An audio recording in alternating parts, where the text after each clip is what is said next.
7 days than in the week before. 9 states have set new records. If the vaccine is released soon, the next administration will face hard choices. The Biden administration due in January and February that a Trump administration would impose new lockdowns for businesses and schools and hotspots, a federal mandate to wear masks, without interruption. The American people have witnessed what is the greatest failure of any presidential administration in history. We have had 210,000 dead people in our country in just the last several months. Over 7 million people who have contracted disease. 95 businesses closed. Looking at frontline workers who have been treated like sacrificial workers. We are looking at over 30 million people who in the last several months had to file for unemployment. And here's the thing. On January 28th, the Vice President and the President were informed about the nature of this pandemic. They were informed that it's lethal in consequence, that it is airborne, that it will affect young people, and that it would be contracted because it is airborne. And they knew what was happening and they didn't tell you. Can you imagine if you knew on January 28th, as opposed to March 13th, what they knew, what you might have done to prepare? They knew and they covered it up. The president said it was a hoax. They minimized the seriousness of it. The president said, you're on one side of his ledger if you wear a mask, you're on the other side of his ledger if you don't. And in spite of all of that, they still don't have a plan. They still don't have a plan. Well, Joe Biden does. Yo, Geese Cosmic Cammy, what's good with you? Deja TV, what's up with you, baby? Hey, man, I figured I'd just do this live with y'all, man, because I canceled damn Flowetry Wednesday. Welcome to the debate. Let's listen.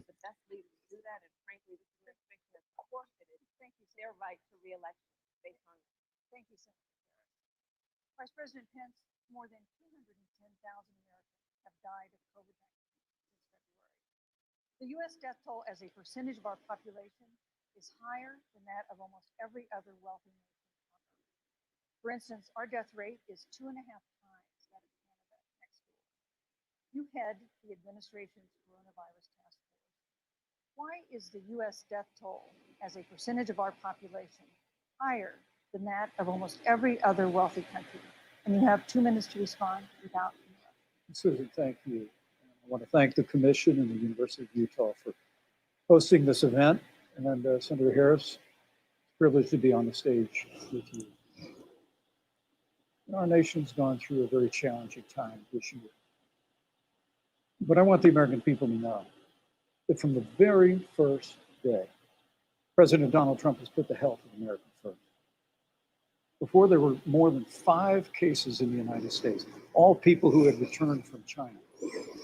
President Donald Trump did what no other American president had ever done. That was he suspended all travel from China, the second largest economy in the world. Now, Senator Joe Biden opposed that decision. He said it was xenophobic and hysterical.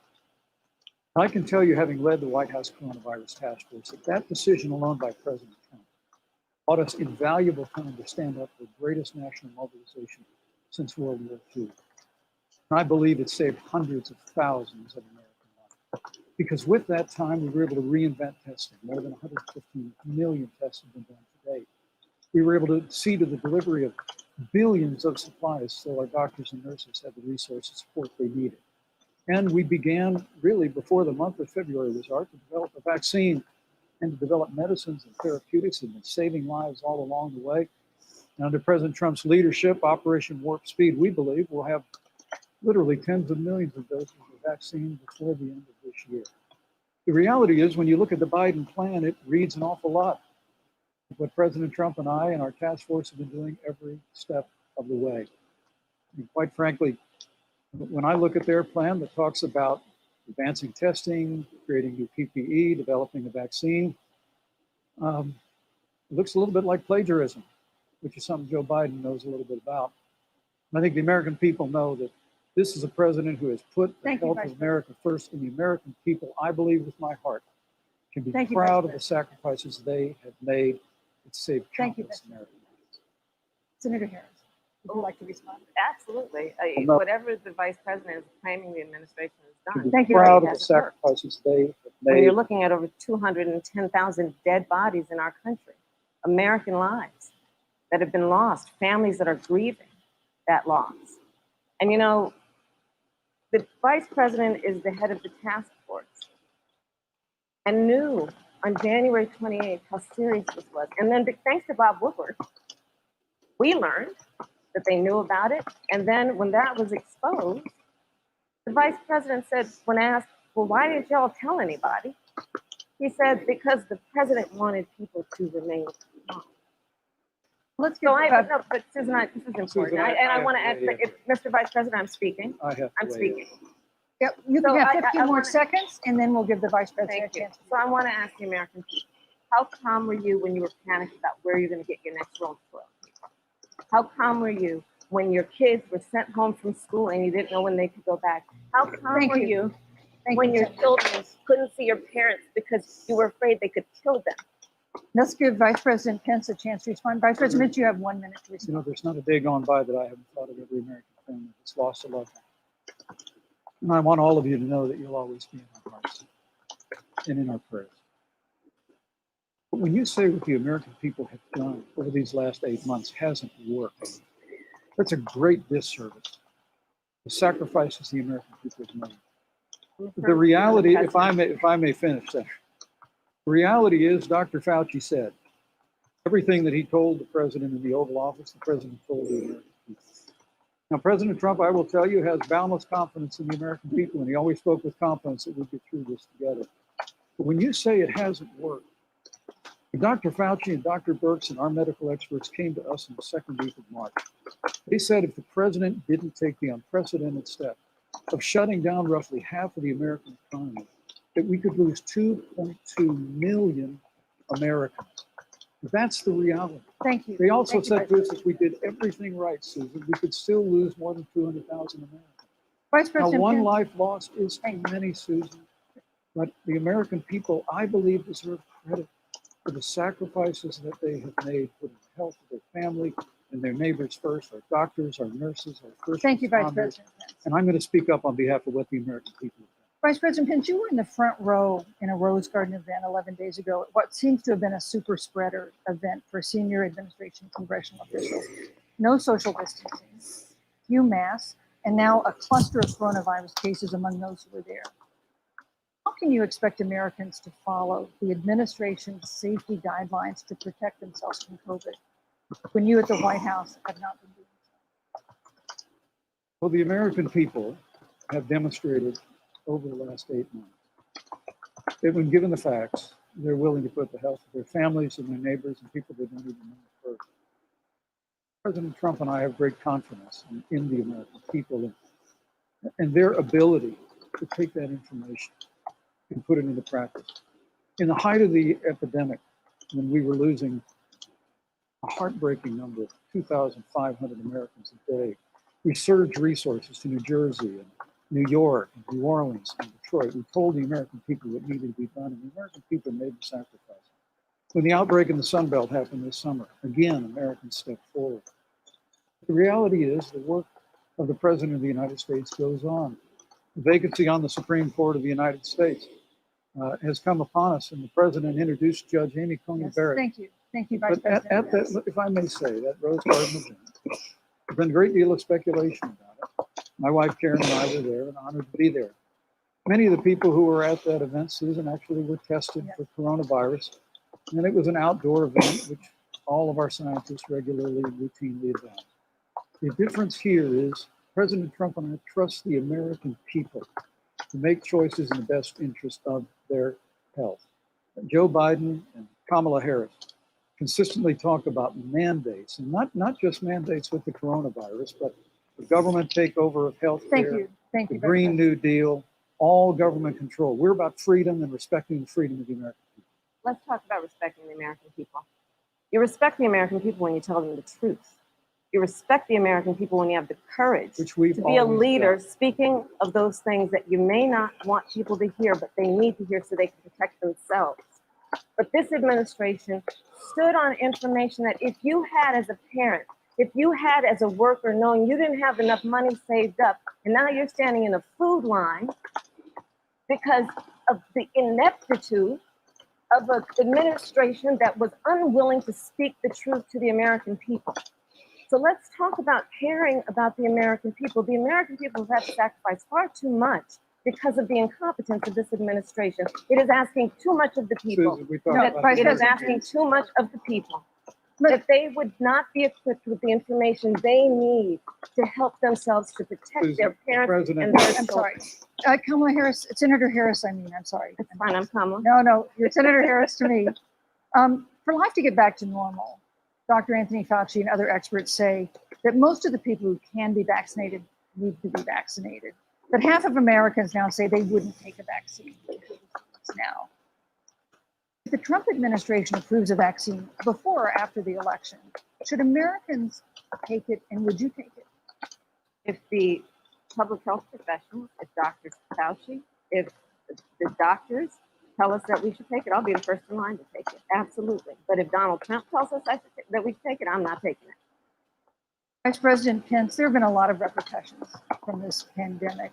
In recent days, the president's diagnosis of COVID-19 has underscored the importance of the job that you hold and that you are seeking. That's our second topic tonight. It's the role of the vice president. One of you will make history on January 20th. You will be the vice president to the oldest president the United States has ever had. Donald Trump will be 74 years old on Inauguration Day. Joe Biden will be 78 years old. That already has raised concerns among some voters, concerns that have been sharpened by President Trump's hospitalization in recent days. Vice President Pence, have you had a conversation or reached an agreement with President Trump about safeguards or procedures when it comes to the issue of presidential disability? And if not, do you think you should? You have 2 minutes without interruption. well, Susan, thank you. Although I would like to go back. I think we need to move on Well, to the thank issue you, of but I would like to go back because the reality is that we're going to have a vaccine, Senator, in record time, in unheard of time, in less than a year. We have 5 companies in phase 3 clinical trial, and we're right now producing tens of millions of doses. So the fact that you continue to undermine public confidence in the vaccine, if the vaccine emerges during the Trump administration, I think is unconscionable. And Senator, I just ask you, stop playing politics with people's lives. The reality is that we will have a vaccine, we believe, before the end of this year. And it will have the capacity to save countless American lives. And your continuous undermining of confidence in a vaccine is just, it's just unacceptable. And let me also say, the reality is when you talk about failure in this administration, we actually do know what failure looks like in the pandemic. It was 2009. The swine flu arrived in the United States. Thankfully, it ended up not being as lethal as the coronavirus. Before the end of the year, when Joe Biden was vice president of the United States, not 7.5 million people contracted the swine flu. 60 million Americans contracted the swine flu. If the swine flu had been as lethal as the coronavirus, in 2009, when Joe Biden was vice president, we would have lost 2 million American lives. His own chief of staff, Ron Klain, would say last year that it was pure luck. They did, quote, everything possible wrong. And we learned from that.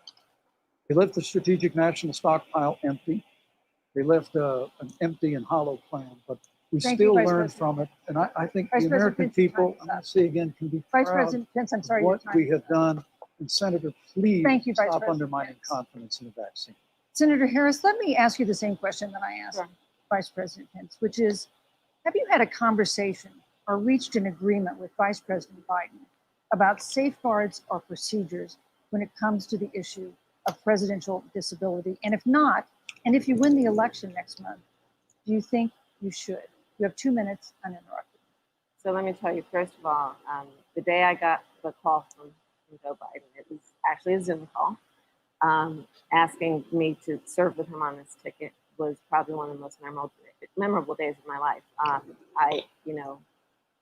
I thought about my mother, who came to the United States at the age of 19, and gave birth to me at the age of 25, Kaiser Hospital in Oakland, California.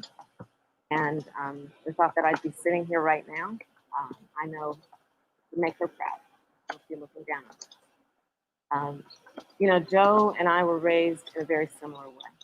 We were raised with values that are about hard work, about the value and the dignity of public service, and about the importance of fighting for the dignity of all people. And I think Joe asked me to serve with him because, I have a career that included being elected the first woman district attorney of San Francisco, where I created models of innovation for law enforcement in terms of reform of the criminal justice system. I was elected the first woman of color and Black woman to be elected Attorney General of the state of California, where I ran the second largest Department of Justice in the United States, second only to the United States Department of Justice.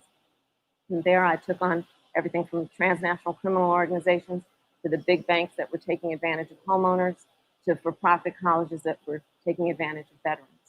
And then, of course, now I serve in the United States Senate as only the second Black woman ever elected to the United States Senate. I serve on the Senate Intelligence Committee, where I've been in regular receipt of classified information about threats to our nation and hotspots around the world. I've traveled the world. I've met with our soldiers in war zones. And I think Joe has asked me to serve with him because he knows that we share a purpose, which is about lifting up the American people. And after the 4 years that we have seen of Donald Trump unifying our country around our common values and principles. Thank you, Senator Harris. Neither President Trump nor Vice President Biden has released a sort of detailed health information that had become the modern norm until the 2016 election.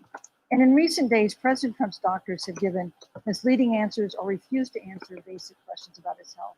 And my question to each of you in turn is this information voters deserve to know? Vice President Pence, would you like to? Well, Susan, thank you.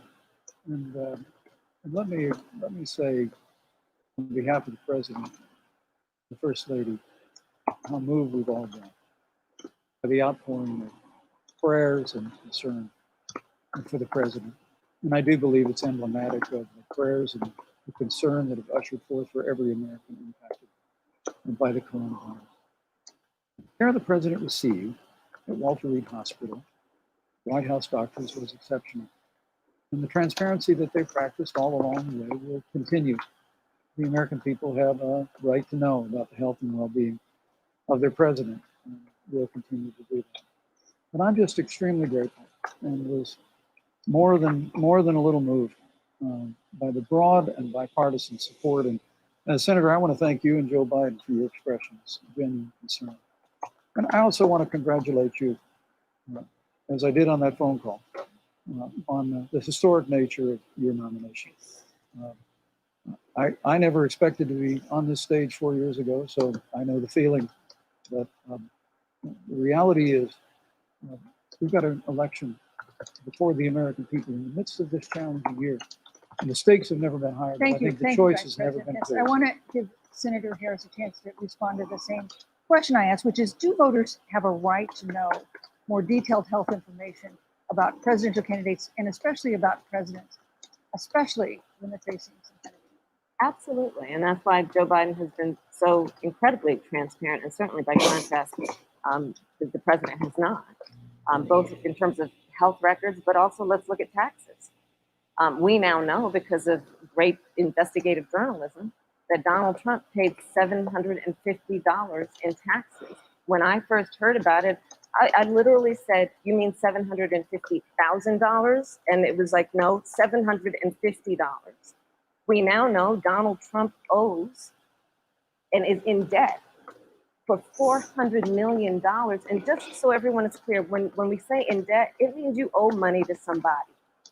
And it'd be really good to know who the President of the United States, the Commander-in-Chief, owes money to, because the American people have a right to know what is influencing the president's decisions. And is he making those decisions on the best interest of the American people, of you, or self-interest? So, Susan, I'm glad you asked about transparency, because it has to be across the board. Joe has been incredibly transparent over many, many years. The one thing we all know about Joe, he puts it all out there. He is honest, he is forthright. But Donald Trump, on the other hand, has been about covering up everything. Thank you, Senator Harris. I want to give you a chance to respond. Vice President. Well, look, I respect the fact that Joe Biden spent 47 years in public life. And I respect your public service as well. The American people have a president who's a businessman, a job creator, who's paid tens of millions of dollars in taxes, payroll taxes, property taxes. He's created tens of thousands of American jobs. And the president said those public reports are not accurate. And the president's also released literally stacks of financial disclosures the American people can review just as the law allows. But the distinction here is that Joe Biden, 47 years in public service, compared to President Donald Trump, who brought all of that experience 4 years ago. Thank you, Vice And President. turned this economy around by cutting taxes, rolling back regulation, Thank you, unleashing Vice American President. energy, fighting for free and fair trade, and all of that's Thank you, on the Vice line President. if Joe Biden and Kamala Harris. You know, that's a Right good away. segue into our third Great topic, segue. which is about the economy. This has been another aspect of life for Americans that's been so affected by this coronavirus. We have a jobs crisis brewing. On Friday, we learned that the unemployment rate had declined to 7.9% in September, but the job growth had stalled. And that was before the latest round of layoffs and furloughs in the airline industry at Disney and elsewhere. Hundreds of thousands of discouraged workers have stopped looking for work. Nearly 11 million jobs that existed at the beginning of the year haven't been replaced. Those hardest hit include Latinos, Blacks, and women. Senator Harris, the Biden-Harris campaign has proposed new programs to boost the economy, and you would pay for that new spending by raising $4 trillion in taxes on wealthy individuals and corporations. Some economists warn that could curb entrepreneurial ventures. Growth, create jobs. Would raising taxes put the recovery at risk? And you have 2 minutes to answer uninterrupted. On the issue of the economy, I think there couldn't be a more fundamental difference between Donald Trump and Joe Biden. Joe Biden believes he measures the health and the strength of America's economy based on the health and the strength of the American worker and the American family. On the other hand, you have Donald Trump, who measures the strength of the economy based on how rich people are doing. Why he passed a tax bill benefiting the top 1% and the biggest corporations of America, leading to a $2 trillion deficit that the American people are going to have to pay. On day one, Joe Biden will repeal that tax bill. He'll get rid of it. And what he'll do with the money is invest it in the American people. And through a plan that is about investing in infrastructure, something that Donald Trump said he would do. I remember hearing about some infrastructure week. I don't think it ever happened. Joe Biden will do that. He'll invest in infrastructure. It's about upgrading our roads and bridges, but also investing in clean energy and renewable energy. Joe is going to invest that money in what we need to do around innovation. There was a time when our country believed in science and invested in research and development so that we were an innovation leader on the globe. Joe Biden will use that money to invest in education. So, for example, folks want to go to a 2-year community college, it will be free. If you come from a family that makes less than $125,000, you'll go to a public university for free.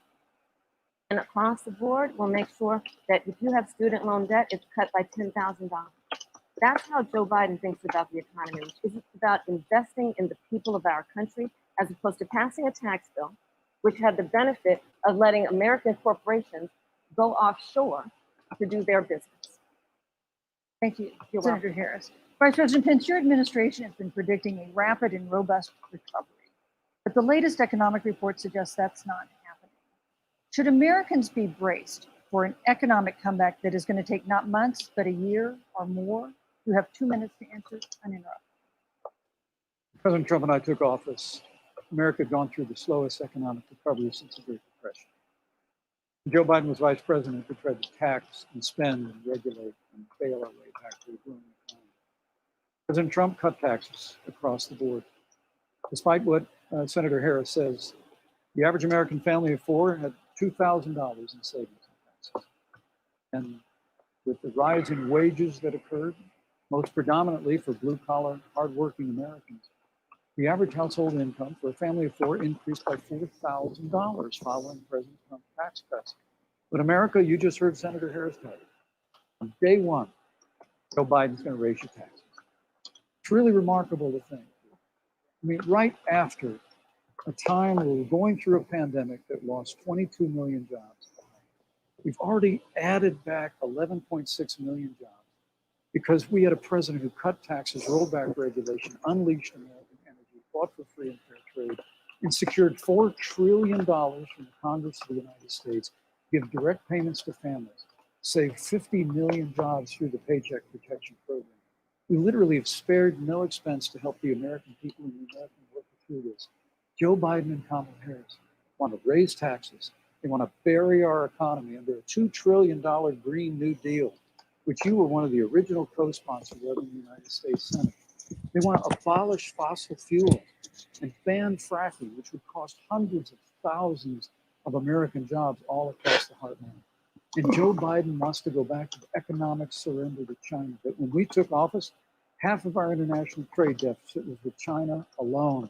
And Joe Biden wants to repeal all of the tariffs that President Trump put into effect to fight for American jobs and American workers. Joe Biden says democracy is on the ballot. Make no mistake about it, Susan. The American economy, the American comeback is on the ballot. 4 more years of growth, Thank you. and opportunity, Thank you. 4 more years of President Donald Trump. 2021 Thank is you, going to Vice be the President. biggest economic year in the history of this country. Thank you, Vice President Pence. Senator Harris. Well, I mean, I thought we saw enough of it in last week's debate, but I think this is supposed to be a debate based on fact and truth. And the truth and the fact is, Joe Biden has been very clear. He will not raise taxes on anybody who makes less than He said $400,000 he's a going to year. repeal the Trump tax cut. Mr. Vice President, I'm speaking. I'm speaking. The important is you said the truth. Joe Biden said twice in the debate last week that he's going to repeal the Trump tax cuts. That was tax cuts that gave the average working family $2,000 in a tax break every single year. Senator, That is that's the math. absolutely not true. That is he tax only bill- cutting? Is he only going to repeal part of the Trump tax cut? If you don't mind letting me finish, we can then Please. have a conversation, okay? Please. Okay. Joe Biden will not raise taxes on anyone who makes less than $400,000 a year. He has been very clear about that. Joe Biden will not end fracking. He has been very clear about that. Joe Biden is the one who, during the Great Recession, was responsible for the Recovery Act that brought America back. And now the Trump-Pence administration wants to take credit when they rode the coattails of Joe Biden's success for the economy that they had at the beginning of their term. Of course, now the economy is a complete disaster. But Joe Biden, on the one hand, did that. On the other hand, you have Donald Trump, who has reigned over a recession that is being compared to the Great Depression. On the one hand, you have Joe Biden, who was responsible with President Barack Obama for the Affordable Care Act, which brought health care to over 20 million Americans and protected people with pre-existing conditions. And what it also did is it saved those families who otherwise were going bankrupt because of hospital bills they could not afford. On the other hand, you have Donald Trump, who's in court right now, trying to get rid of, the Affordable Care Act, which means that you will lose protections if you have pre-existing conditions. And this is very important, Susan. Yes. And it's But we need to give Vice President. I just like, he interrupted me, and I'd like to just finish, please. If you have a pre-existing condition, heart disease, diabetes, breast cancer, they're coming for you. If you love someone who has a pre-existing condition, Thank you, they're Senator coming Harris. for you. If you are under the age of 26 on your parents' coverage, they're coming for you. Senator Harris, thank you. Let me give you a chance to respond. Well, I hope we have a chance to talk about health care because Obamacare was a disaster. The American people remember it well. President Trump and I have a plan to improve healthcare and to protect pre-existing conditions for every American. Look, Senator Harris, you're entitled to your own opinion, but you're not entitled to your own facts. You yourself said on multiple occasions when you were running for president that you would ban fracking. Joe Biden looked his supporter in the eye and pointed and said, I guarantee that we will abolish fossil fuel. We have a $2 trillion version of the Green New Deal, Susan, that your newspaper, USA Today, said really wasn't that very different from the original Green New Deal.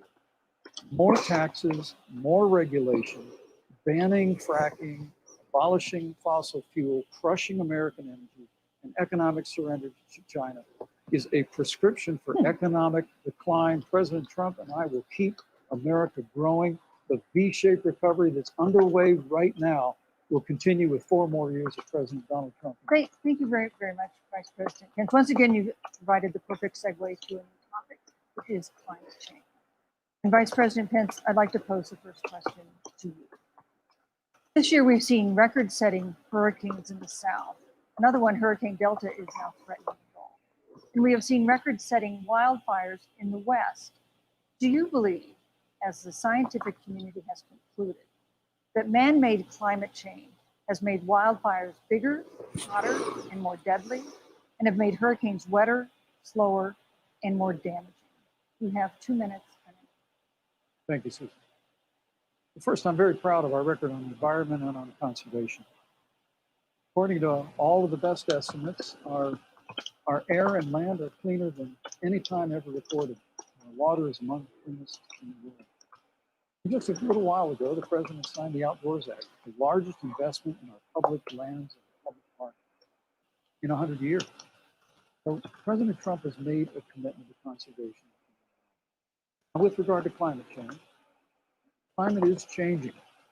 The issue is, what's the cause and what do we do about it? President Trump has made it clear that we're going to continue to listen to science. Now, Joe Biden and Kamala Harris would put us back in the Paris Climate Accord. They'd impose the Green New Deal, which would crush American energy, would increase the energy costs of American families and their homes, literally would crush American jobs. And President Trump and I believe that the progress that we have made in a cleaner environment has been happening precisely because we have a strong free market economy.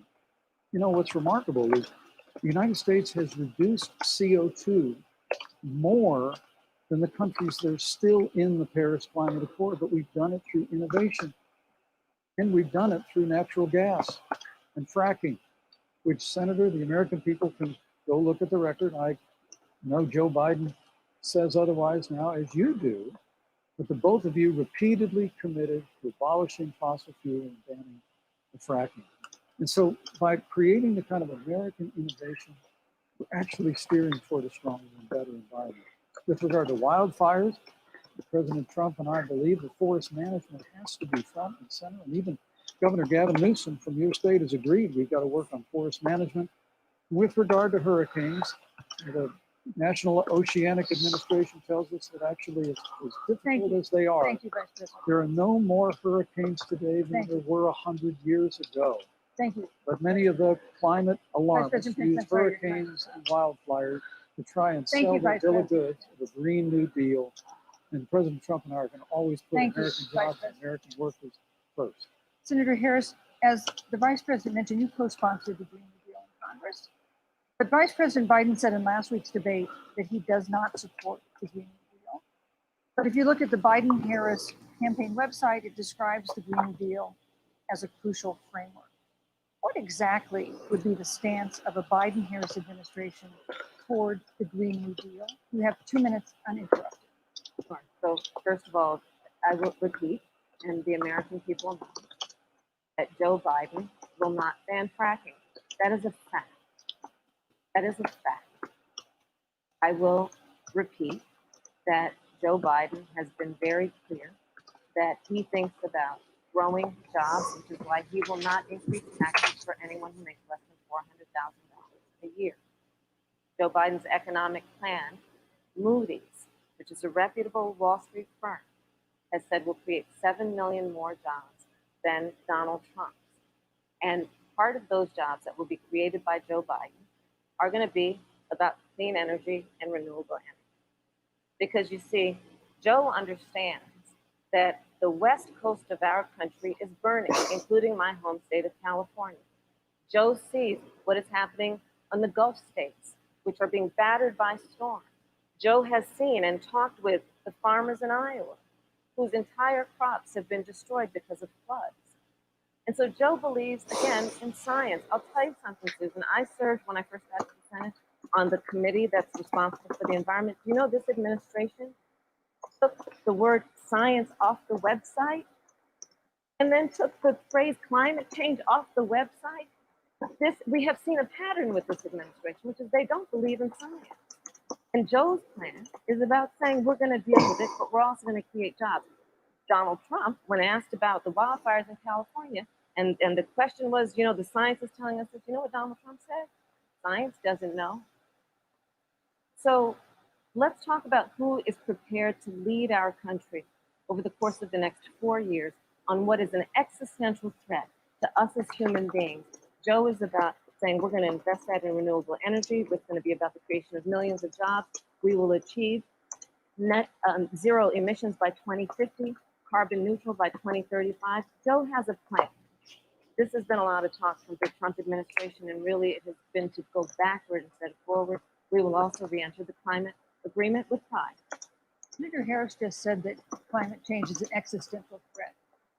Vice President Pence, do you believe that climate change poses an existential threat? As I said, Susan, the climate is changing. We'll follow the science. But once again, Senator Harris is denying the fact that they're going to raise taxes on every American. Joe Biden said twice in the debate last week that on day one he was going to repeal the Trump tax cuts.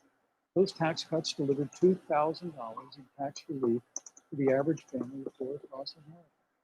With regard to banning fracking, I just recommend that people look at the record. You yourself said repeatedly that you would ban fracking. You were the first Senate co-sponsor of the Green New Deal. And while Joe Biden denied the Green New Deal, Susan, thank you for pointing out the Green New Deal is on their campaign website. And as USA Today said, it's essentially the same plan as you co-sponsored with AOC when she submitted it in the Senate. You just heard the senator say that she's going to resubmit America to the Paris Climate Accord.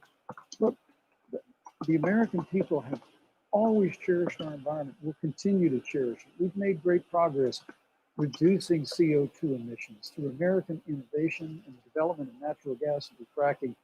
We don't need a massive $2 trillion Green New Deal that would impose all new mandates on American businesses and American families. Joe Biden wants us to retrofit 4 million American business buildings. It makes no sense. It will cost jobs. President Trump is going to put America first. He's going to put jobs first. He's going to take care of our environment and follow the sun. Thank you. You know, on the issue of jobs, Senator Harris, let's talk about that. The vice president earlier referred to, as part of what he thinks is an accomplishment, the president's trade war with China. He lost that trade war. He lost it. What ended up happening is because of a so-called trade war with China, America lost 300,000 manufacturing jobs. Farmers have experienced bankruptcy because of it. We are in a manufacturing recession because of it. And when we look at where this administration has been, there are estimates that by the end of the term of this administration, they will have lost more jobs than almost any other presidential administration. And the American people know what I'm talking about. You know, I think about 20-year-olds. You know, we have a 20-year-old, a 20-something-year-old who are coming out of high school and college right now, and you're wondering, is there going to be a job there for me? We're looking at people who are trying to figure out how they're going to pay rent by the end of the month. Almost half of American renters are worried about whether they're going to be able to pay rent by the end of the month. This is where the economy is in America right now, and it is because of the catastrophe and the failure of leadership of this administration. Thank you, Senator Harris. Vice President Pence, let me give you just 15 seconds to respond, because then I want to move on. Well, I'd love to respond. Look, lost the trade war with China. Joe Biden never fought it. Joe Biden's been a cheerleader for communist China through over the last several decades. And again, Senator Harris, you're entitled to your opinion. You're not entitled to your own facts. When Joe Biden was vice president, we lost 200,000 manufacturing jobs. And President Obama said they were never coming back. He said we needed a magic wand to bring them back. In our first 3 years after we cut taxes, rolled back regulation, unleashed American energy, this administration saw 500,000 manufacturing jobs created. And that's exactly the kind of growth we're going to continue to see as we bring our nation through this pandemic.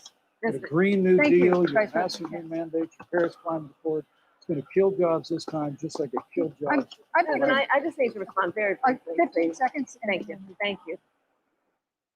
Joe Biden is responsible for saving America's auto industry, and you voted against it. So let's set the record straight. Thank you. I'd like to talk about China. We have, as our next topic, we have no more complicated or consequential foreign relationship than the one with China.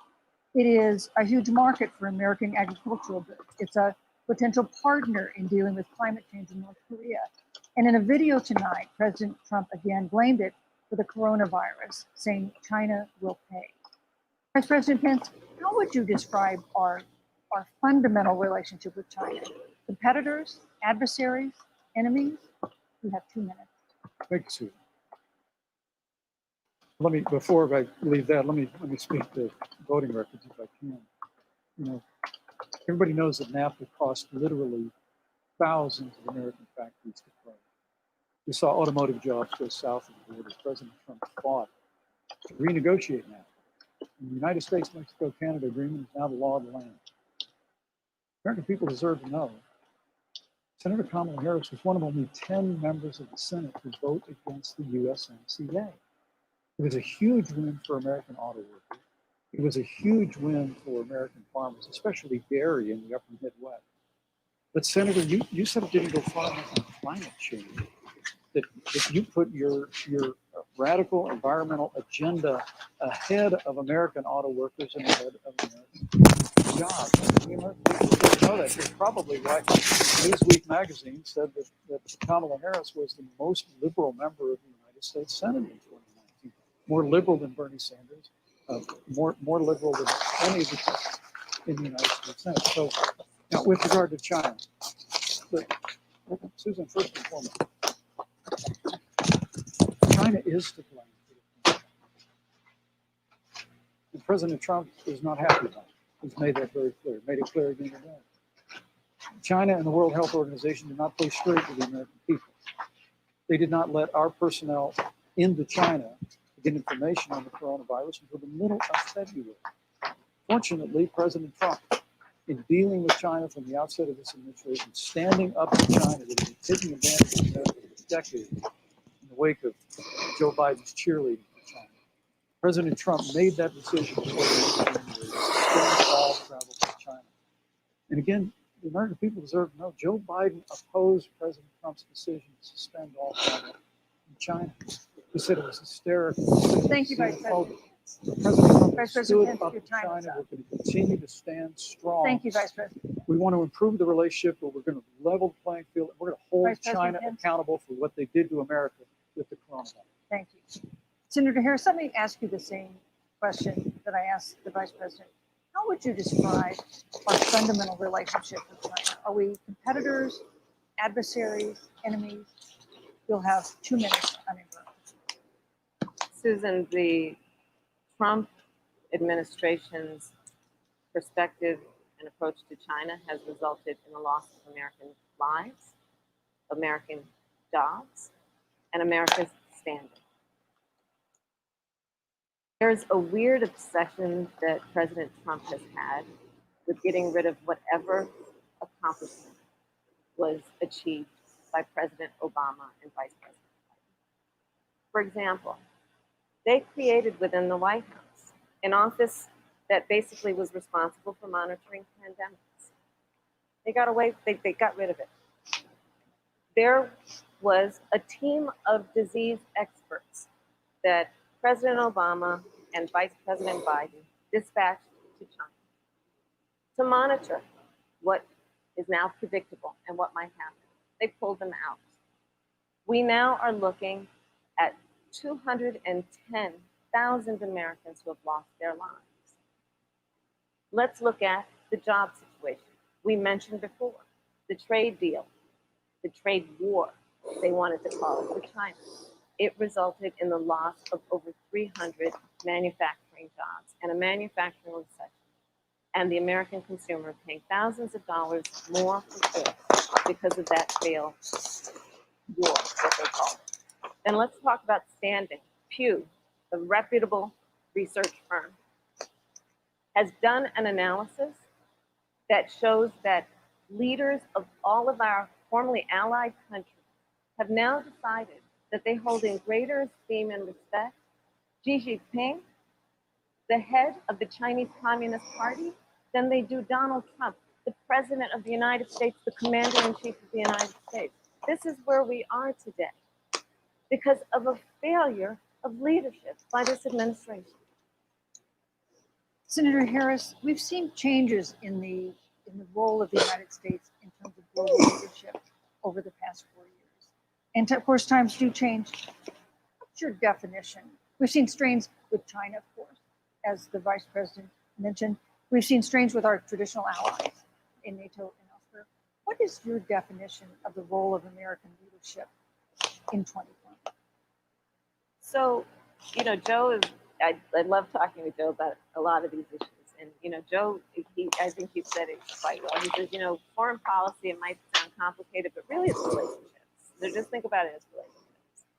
And so we know this in our personal and professional relationships. You got to keep your word to your friends. You got to be loyal to your friends. People who've stood with you, you got to stand with them. You got to know who your adversaries are and keep them in check. But what we have seen with Donald Trump is that he has betrayed our friends and embraced dictators around the world. Let's take, for example, Russia. So, Russia, I serve on the Intelligence Committee of the United States Senate. America's intelligence community told us Russia interfered in the election of the President of the United States in 2016 and is playing in 2020. Christopher Wray, the director of the FBI, said the same. Donald Trump, the Commander-in-Chief of the United States of America, prefers to take the word of Vladimir Putin over the word of the American intelligence community. You look at our friends at NATO, has walked away from agreements. You can look at the Iran nuclear deal, which now has put us in a position where we are less safe because they are building up what might end up being a significant nuclear arsenal. We were in that deal, guys. We were in the Iran nuclear deal with friends, with allies around the country. And because of Donald Trump's unilateral approach to foreign policy, coupled with his isolation, he pulled us out and has made America less safe. So, Susan, it's about relationships. And the thing that has always been part of the strength of our nation, in addition to our great military, has been that we keep our word. But Donald Trump doesn't understand that because he doesn't understand what it means to be honest. Thank you, Senator Harris. Vice President, can somebody give me a chance to respond? Well, thank you. Well, President Trump kept his word when we moved the American embassy to Jerusalem, capital of the state of Israel. When Joe Biden was vice president, they promised to do that, and we did. We stood strong with our allies, but we've been demanding. NATO is now contributing more to our common defense than ever before, thanks to President Trump's leadership. We've strengthened our alliances across the Asia Pacific, and we've stood strong against those who would do us harm. You know, when President Trump came into office, ISIS had captured an area of the Middle East the size of Pennsylvania. President Trump unleashed the American military, and our armed forces destroyed the ISIS caliphate and took down their leader, al-Baghdadi, without one American casualty. Al-Baghdadi was responsible for the death of thousands. Notably, America's hearts today are with the family of Kayla Miller, the parents of which are here with us tonight in Salt Lake City. Today, two of the ISIS killers responsible for Kayla Miller's murder were brought to justice in the United States. Jihadi John was killed on the battlefield along with the other beater. The reality is that when Joe Biden was vice president, we had an opportunity to save Kayla Miller. Breaks my heart to reflect on it, but the military came into the Oval Office, presented a plan. They said they knew where Kayla was. Baghdadi had held her for 18 months, abused her mercilessly before they killed her. But when Joe Biden was vice president, they hesitated for a month. When armed forces finally went in, it was clear she'd been moved 2 days earlier. And her family says with heart that broke the heart of every American, if President Donald Trump had been president, Kayla would be alive today. Thank you, Vice Look, we President. destroyed the ISIS caliphate. And you talk about re-entering the Iran nuclear deal. The last administration transferred $1.8 billion to the leading state sponsor Thank you, Vice of President. terrorism. President Donald Trump got us out of the Thank you, deal. Vice President. And when Qasem Soleimani was traveling to Baghdad Thank you, to Vice do harm to Americans, President Donald Trump took Thank you, him Vice out. President. And America is safer. Our allies are.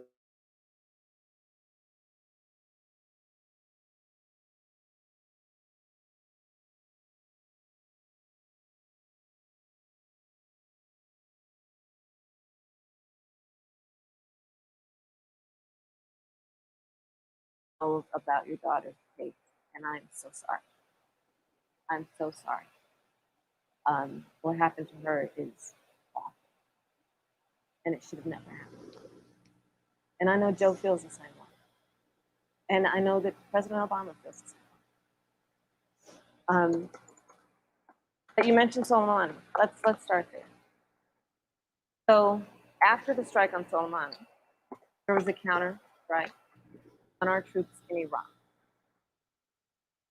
And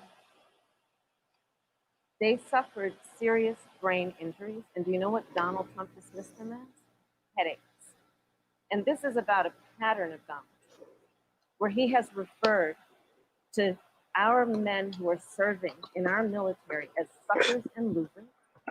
Donald Trump went to Arlington Cemetery and stood above the grave of our fallen heroes and said, what's in it for them? Because of course, you know, he only thinks about what's in it for him.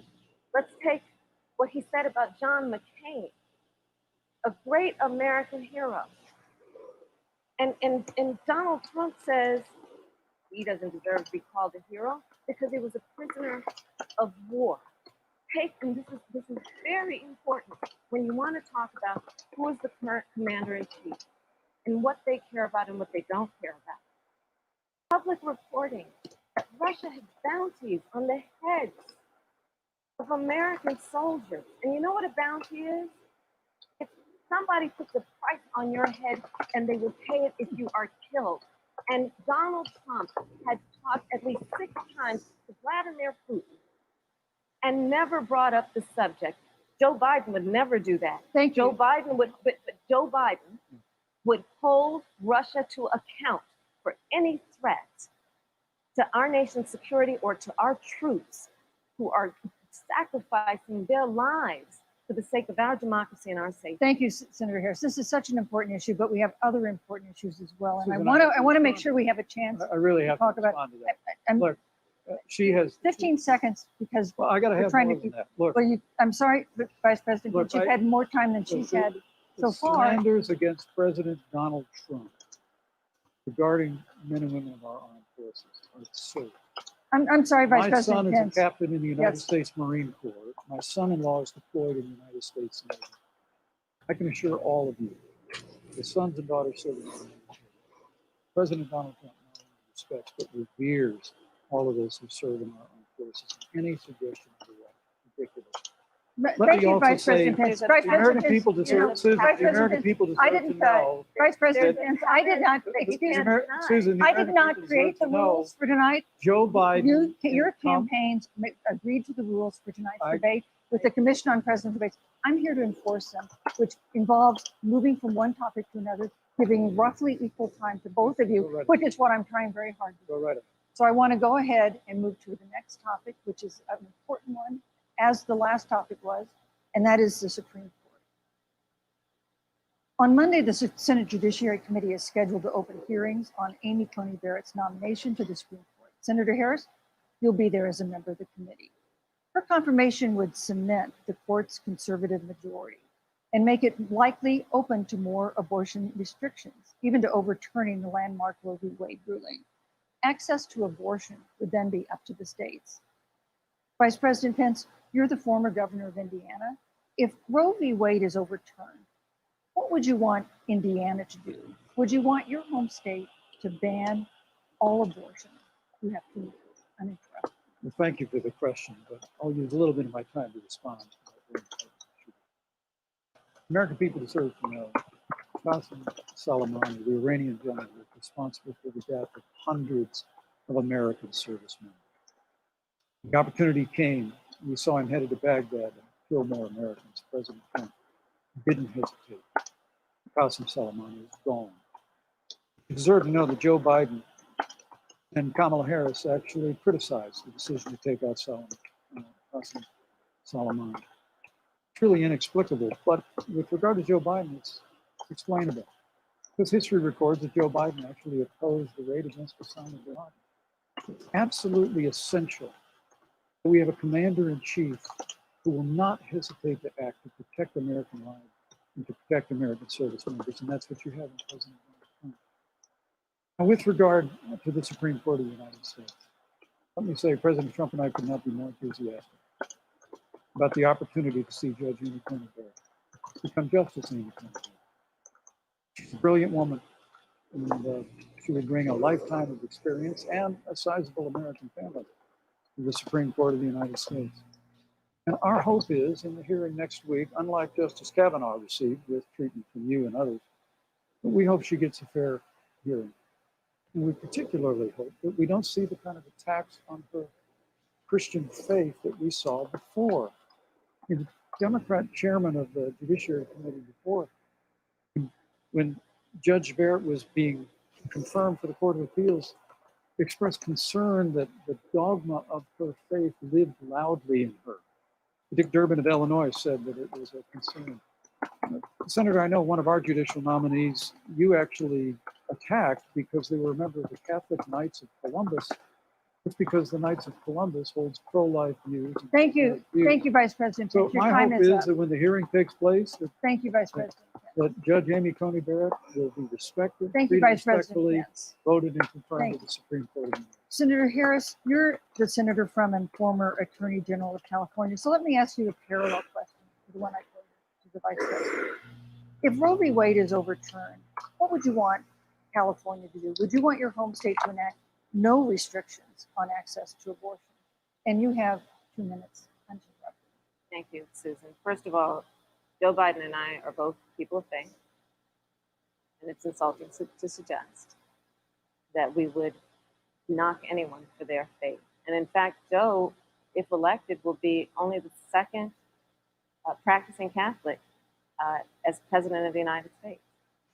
On the issue of this nomination, Joe and I are very clear, as are the majority of the American people.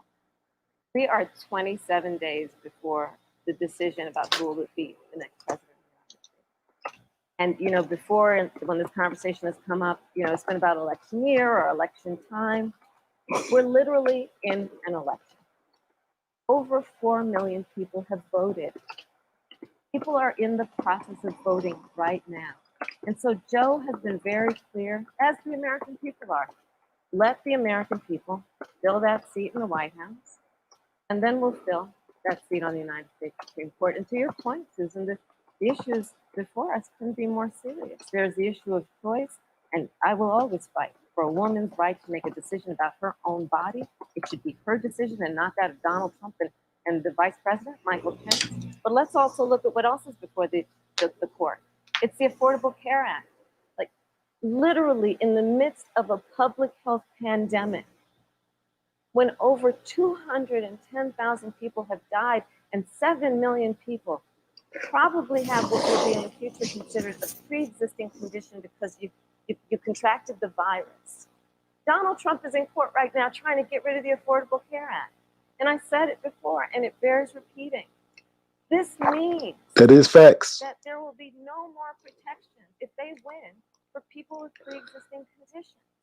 This means that over 20 million people will lose your coverage. That is facts. It means that if you're under the age of 26, you can't stay on your parents' coverage anymore. And here's the thing. The contrast couldn't be more clear. They're trying to get rid of the Affordable Care Act. Joe Biden is saying, let's expand coverage, give you a choice of a private option or private coverage. Let's bring down premiums. Senator Let's Harris. lower Medicare eligibility to 60. Thank you, Senator. That's Shit, Geeks Cosmic, just let them watch Mike Pence. Just let them listen to Mike Pence, geek. Earlier, Vice President Pence said the president was committed to maintaining protection for people with pre-existing conditions.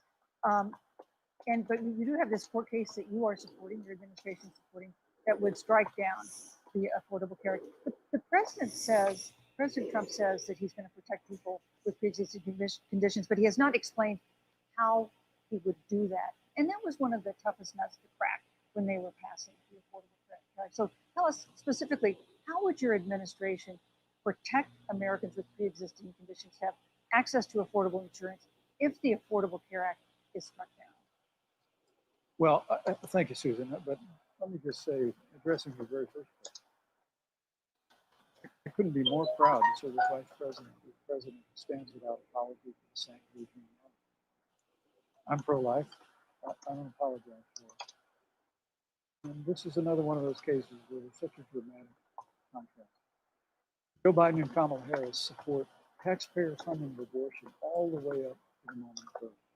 Late-term abortion. They want to increase funding to Planned Parenthood of America. Now, for our part, I would never presume how Judge Amy Coney Barrett would rule on the Supreme Court of the United States, but we'll continue to stand strong for the right to life. When you speak about the Supreme Court, though, I think the American people really deserve an answer, Senator. Are you and Joe Biden going to pack the court if Judge Amy Coney Barrett is confirmed? I mean, there have been 29 vacancies on the Supreme Court during presidential election years, from George Washington to Barack Obama. Presidents have nominated in all 29 cases. But your party is actually openly advocating adding seats to the Supreme Court, which has had 9 seats for 150 years, if you don't get your way. This is a classic case of if you can't win by the rules, you're going to change the rules. Now, you've refused to answer the question. Joe Biden has refused to answer the question. So I think the American people would really like to know, if Judge Amy Coney Barrett is confirmed at the Supreme Court of the United States, are you and Joe Biden, if somehow you win this election, going to pack the Supreme Court to get your way? I'm so glad we went through a little history lesson. Let's do that a little more. In 1864. Well, I'd like you to answer the question. Mr. Vice President, I'm speaking. I'm speaking. Okay. In 1864, one of the, I think, political heroes, certainly of the president, I assume of you also, Mr. Vice President, is Abraham Lincoln. Abraham Lincoln was up for re-election.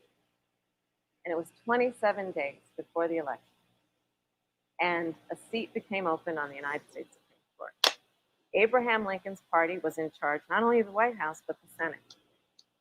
But Honest Abe said, not the right thing to do. The American people deserve to make the decision about who will be the next president of the United States. And then that person can select who will serve for a lifetime in the highest court of our land. And so Joe and I are very clear. The American people are voting right now. And it should be their decision about who will serve on this most important body for a lifetime. Thank you, And Senator the Harris. people, Susan, are voting right now. They'd like to know if you and Joe Biden are going to pack the Supreme Court if you don't get your way in this nomination. Let's talk about packing. You once Come again on, gave a non-answer. Joe Biden gave a non-answer. trying to answer you The now. American people deserve a straight answer. And if you haven't figured it out yet, the straight answer is they are going to pack the Supreme Court if they somehow win this election. Men and women, Vice I President, got to I tell you, think people across this country, if you cherish our Supreme Court, if you cherish the separation of powers, you need to reject the Biden-Harris ticket. Come November the 3rd, re-elect President Donald Trump, and we'll stand by that separation of powers in 9 seats. Yeah, let's talk about packing the court now. Let's talk about the Please. pack. Yeah, I'm about to. So the Trump-Pence administration has been, because I sit on the Senate Judiciary Committee, Susan, as you mentioned, and I've witnessed the appointments for lifetime appointments to the federal courts, district courts, courts of appeal. People who are purely ideological, people who have been reviewed by legal professional organizations and found to have been not competent, are substandard.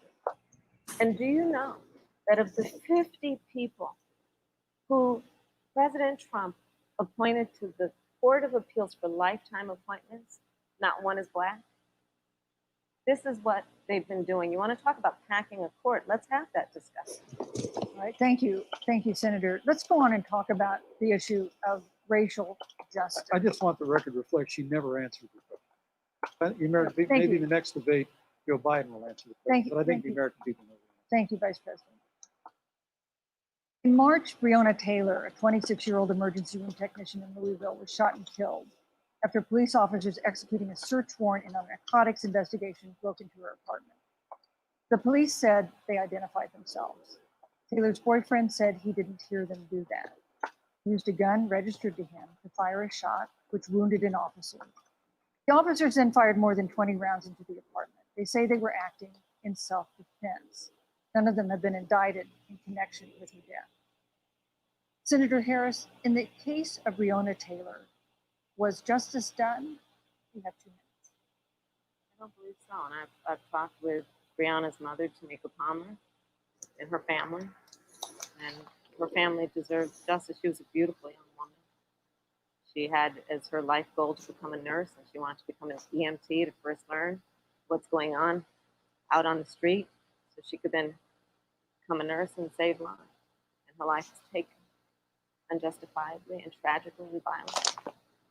And it brings me to, the 8 minutes and 46 seconds that America witnessed, during which an American man was tortured and killed under the knee of an armed, uniformed police officer.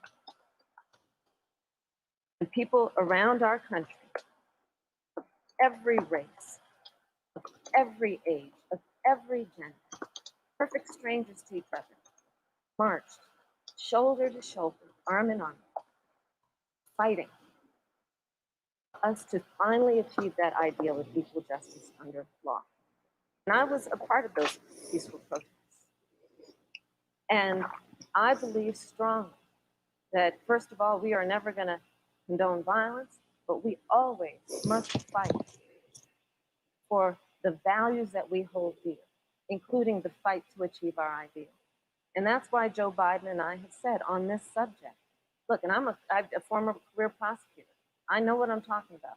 Bad cops are bad for good cops. We need reform of our policing in America and our criminal justice system, which is why Joe and I will immediately ban chokeholds and carotid holds. George Floyd would be alive today if we did that. We will require a national register for police officers who break the law. We will, on the issue of criminal justice reform, get rid of private prisons and cash bail, and we will decriminalize marijuana, and we will expunge the records of those who have been convicted of marijuana. This is a time for leadership on a tragic, tragic issue of unarmed Black people in America. Thank you, Senator Harris. Vice President Pence, let me pose the same question to you. In the case of Breonna Taylor, was justice done? You have 2 minutes uninterrupted.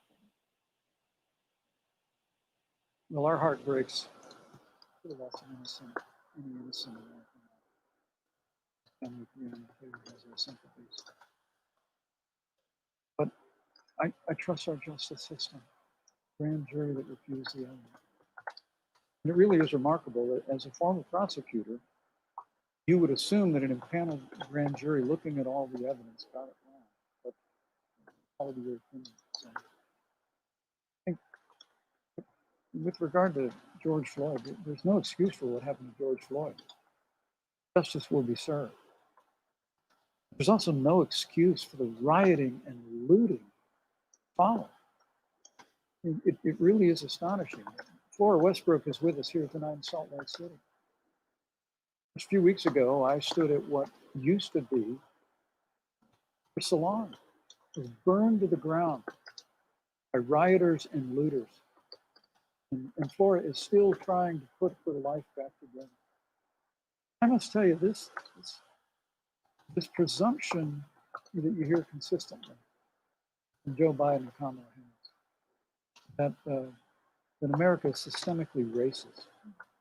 But as Joe Biden said, that he believes that law enforcement has an implicit bias against minorities is a great insult to the men and women who serve in law enforcement. And I want everyone to know who puts on the uniform of law enforcement every day that President Trump and I stand with you. It is remarkable that when Senator Tim Scott tried to pass a police reform bill, brought together a group of Republicans and Democrats, Senator Harris, you got up and walked out of the room. And then you filibustered Senator Tim Scott's bill on the Senate floor that would have provided new accountability, new resources. But we don't have to choose between supporting law enforcement, improving public safety, and supporting our African American neighbors and all of our minorities. Under President Trump's leadership, we'll always stand with law enforcement, and we'll do what we've done from day one, and that is improve the lives of African Americans. Thank you, Vice President. Record unemployment, record investments in education, and we'll fight for school choice for all of our members. Thank you, Vice President. Senator Harris. I will not sit here and be lectured by the Vice President on what it means to enforce the laws of our country. I am the only one on this stage who was personally prosecuted, everything from child sexual assault to homicide. I'm the only one on this stage who has prosecuted the big banks for taking advantage of America's homeowners. I'm the only one on this stage who prosecuted for-profit colleges for taking advantage of our veterans. And the reality of this is that we are talking about an election in 27 days, where last week, the President of the United States took a debate stage in front of 70 million Americans and refused to condemn white supremacists. And it wasn't like he didn't have a chance. He didn't do it, and then he doubled down. And then he said, when pressed, stand back, stand by.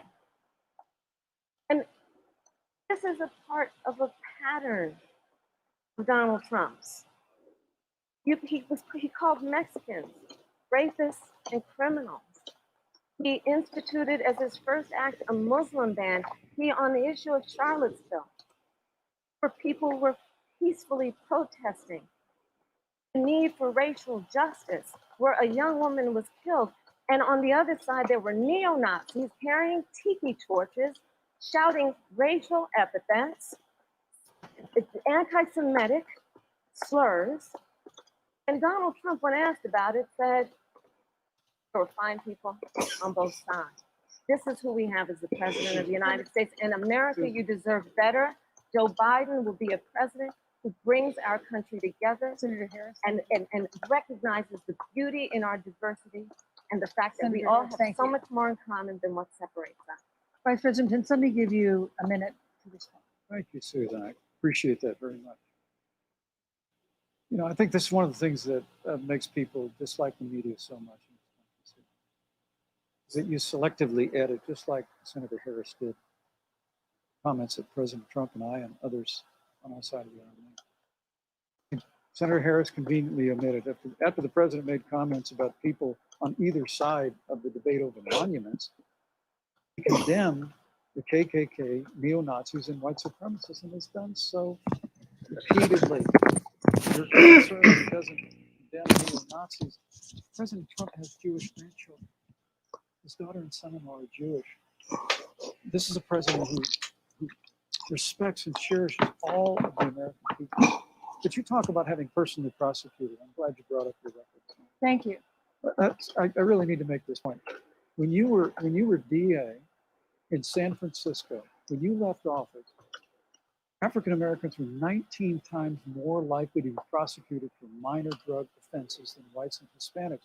When you were Attorney General of California, you increased the disproportionate incarceration of blacks in California. You did nothing on criminal justice reform in California. You didn't lift a finger to pass the First Step Act on Capitol Hill. I mean, the reality is your record speaks for itself. President Trump and I have fought for criminal justice reform. Thank you, Vice We President fought for Pence. educational choice and opportunities for African Americans, all of our. Thank you, sir. And we'll do it for. Thank you. You know, there is no more important issue than the final issue that we're going to talk about tonight, and that is the issue of the election itself. He attacked my record. I would like an opportunity. Let me give you 30 seconds because we're running out of time. I appreciate that. First of all, having served as the Attorney General of the state of California, the work that I did is a model of what our nation needs to do, and we will be able to do under a Joe Biden presidency. Our agenda includes what this administration has failed to do.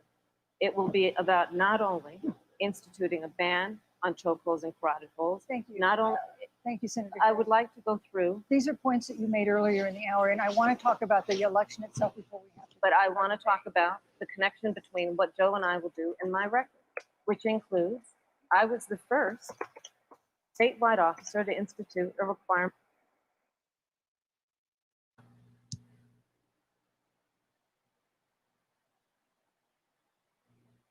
that my agents would wear body cameras and keep them on full time. We were the first to initiate a requirement that there would be a training for law enforcement on implicit bias, because yes, Joe Biden and I recognize that implicit bias does exist, Mr. Vice President, contrary to what you may believe. We did the work of instituting reforms that were about investing in reentry. This is the work that we have done and the work we will do going forward. And again, I will not be lectured by the Vice President on our record of what we have done in terms of law enforcement and keeping our communities safe, and a commitment to reforming the criminal justice system of America. Thank you, Senator Harris. And I'd like to pose I'd like you to respond first to the question on our final topic, the election itself. President Trump has several times refused to commit himself to a peaceful transfer of power after the election. If your ticket wins and President Trump refuses to accept a peaceful transfer of power, what steps would you and Vice President Biden then take? What would happen next? You have 2 minutes. So I'll tell you, Joe and I are particularly proud of the coalition that we've built around our country. We probably have one of the broadest coalitions of votes that we've ever seen in a presidential race. Of course, we have the support of Democrats, but also independents and Republicans. In fact, 7 members of President George W. Bush's cabinet supporting our ticket. We have the support of Colin Powell, Andy McCain, John Kasich, over 500 generals, retired generals, and former national security experts and advisors are supporting our campaign. And I believe they are doing that because they know that Joe Biden has a deep, deep-seated commitment to fight for our democracy and to fight for the integrity of our democracy and to bring integrity back to the White House. And so we believe in the American people. We believe in our democracy. And here's what I'd like to say to everybody. Vote. Please vote. Vote early. Come up with a plan to vote. Go to iwillvote.com. You can also go to joebiden.com. We have it within our power in these next 27 days to make the decision about what will be the course of our country for the next 4 years. And it is within our power, and if we use our vote and we use our voice, we will win. And we will not let anyone subvert our democracy with what Donald Trump has been doing, as he did on the debate stage last week, when again in front of 70 million people, he openly attempted to suppress the vote. Joe Biden, on the other hand, on that same debate stage, because clearly Donald Trump doesn't think he can run on a record because it's a failed record, Joe Biden on that stage said, hey, just please vote. So I'll repeat what Joe said. Please vote.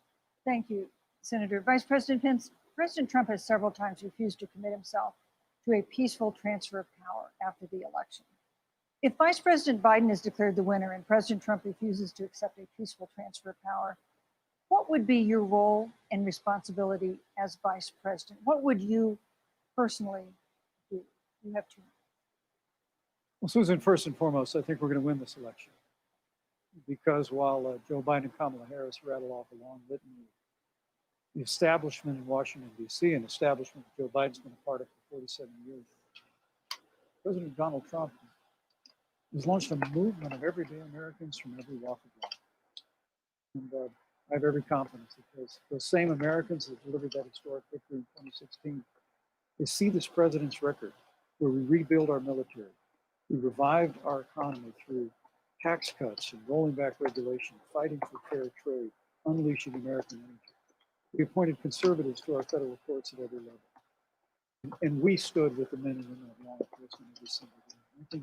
I think that movement of Americans has only grown stronger in the last 4 years. When you talk about accepting the outcome of the election, I must tell you, Senator, your party has spent the last 3.5 years trying to overturn the results of the last election. It's amazing. When Joe Biden was vice president of the United States, the FBI actually spied on President Trump and my campaign.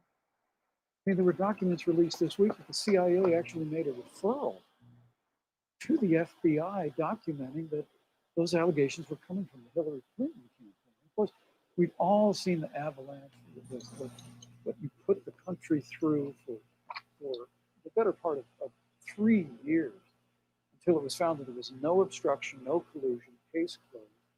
And then Senator Harris, you and your colleagues in the Congress tried to impeach the President of the United States over a phone call. And now Hillary Clinton has actually said to Joe Biden that in her words, under no circumstances should he concede the election. So let me just say, I think we're going to win this election.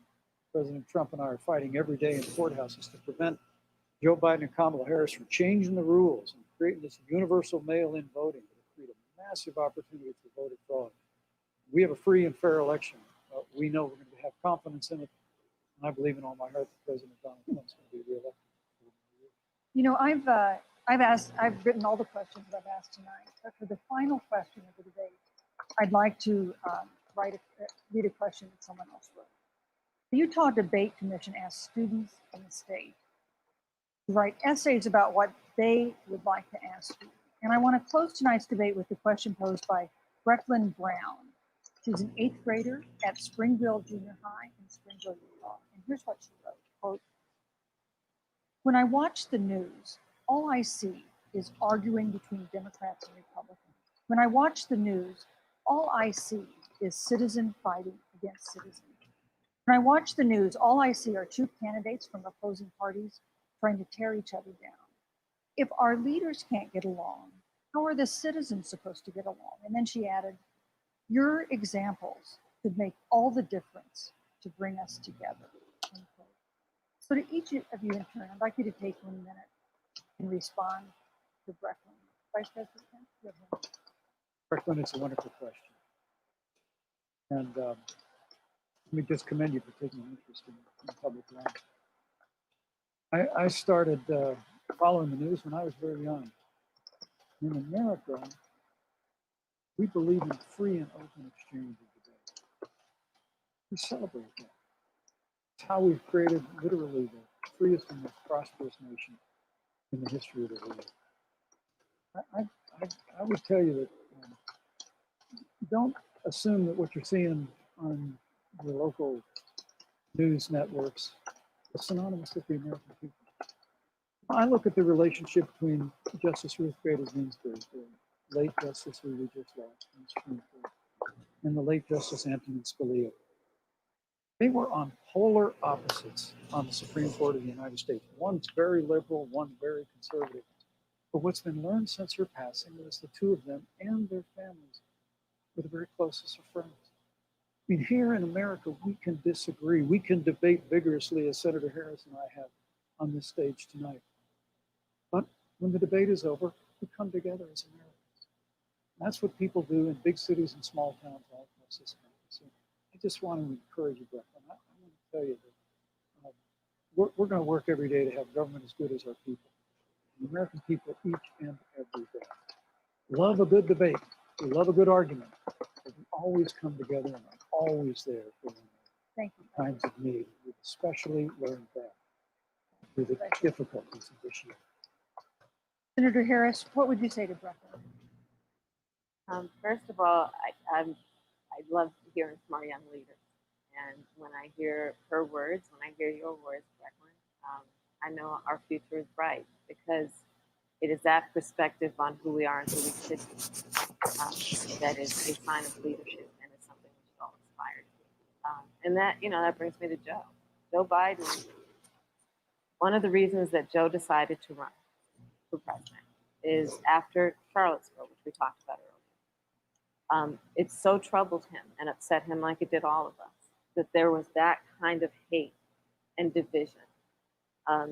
What propelled Joe to run for president was to see that over the course of the last 4 years, what Brecklin described has been happening. Joe has a long-standing reputation of working across the aisle, working in a bipartisan way. And that's what he's going to do as president. Joe Biden has a history of lifting people up and fighting for their dignity. I mean, you have to know Joe's story to know that Joe has known pain, he has known suffering, and he has known love. And so, Brecklin, when you think about the future, I do believe the future is bright. And it will be because of your leadership, and it will be because we fight for each person's voice through their vote, and we get engaged in this election because you have the ability through your work and through eventually your vote to determine the future of our country and what its leadership looks like. Thank you, Senator Harris. Thank you, Vice President Pence. Thank you so much for being with us tonight. We want to thank also the University of Utah for its hospitality, and most of all, our thanks to all the Americans who watched this debate tonight. Again, our best wishes for a quick recovery to President Trump, the First Lady, and everyone who is battling COVID-19. The second presidential debate is next week on October 15th, a town hall style debate in Miami. We hope you'll join us then. Good evening.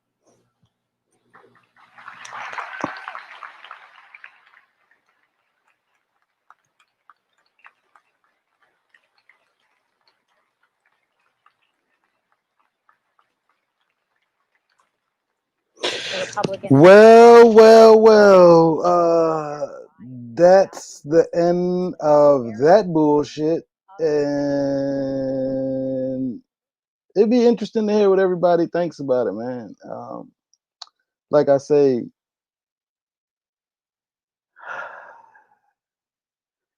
oh yeah, I could go on and on and on. I'm Puerto Rican, man. My mother, my grandmother, my mother, my great grandmother. My great grandmother came over here on a boat from Puerto Rico back in the day. Had my grandmother had my mother, and they had me. And I could go, and I'm black. I'm half Puerto Rican, half black. And I could go on and on how this motherfuckers fucked us. Really, you don't got to look far. All you got to do is look at the coronavirus, right? The black community and the Spanish community is the two most hardest hit populations of motherfucking deaths in this country, and make up only a small. Hispanics make up less than the black community, right? The black community is only 13% of this country, and Hispanics are even less than that. So, for Hispanics to have one of the highest fucking death rates with COVID-19 in the country and being as small of the population that we are is fucking outrageous. And then we can go to the prison system. They still locking motherfucking Spanish folk up. If you ain't been to prison or if you ain't been to jail, I guess you wouldn't know. But go spend a night in the county, go spend a night in prison, and you tell me how good this motherfuckers is been for us. So where it counts at, I'm going to say Trump hasn't done a goddamn thing, if not made things worse, right? If not made things worse. By making things worse, meaning one thing is the way he's handled this goddamn coronavirus. And on top of that, it has put us in a compromising situation where Latinos and blacks are the hardest hit communities. Okay, I'm going to give you another way Trump has fucked us. Let me give you the third major way. Fuck all the little bullshit on the outer edges where things may be good for certain individuals. I'm talking about as a community and as a whole. Another way Trump has fucked Latinos and Puerto Ricans is by dumping toxic waste by our neighborhoods, right? That's why your grandmama, your mama, your sons, your daughters, and you are in the goddamn hospital all the time. That's why you always got to go for doctor visits. That's why you got mental health issues. That's why you got brain development issues. That's why you got cancer. That's why you got immune issues. That's why you got all these. That's why we one of the hardest hit communities on both sides when it comes to Latinos and blacks, when it comes to the coronavirus, because of all the underlying conditions. And where does the underlying conditions come from?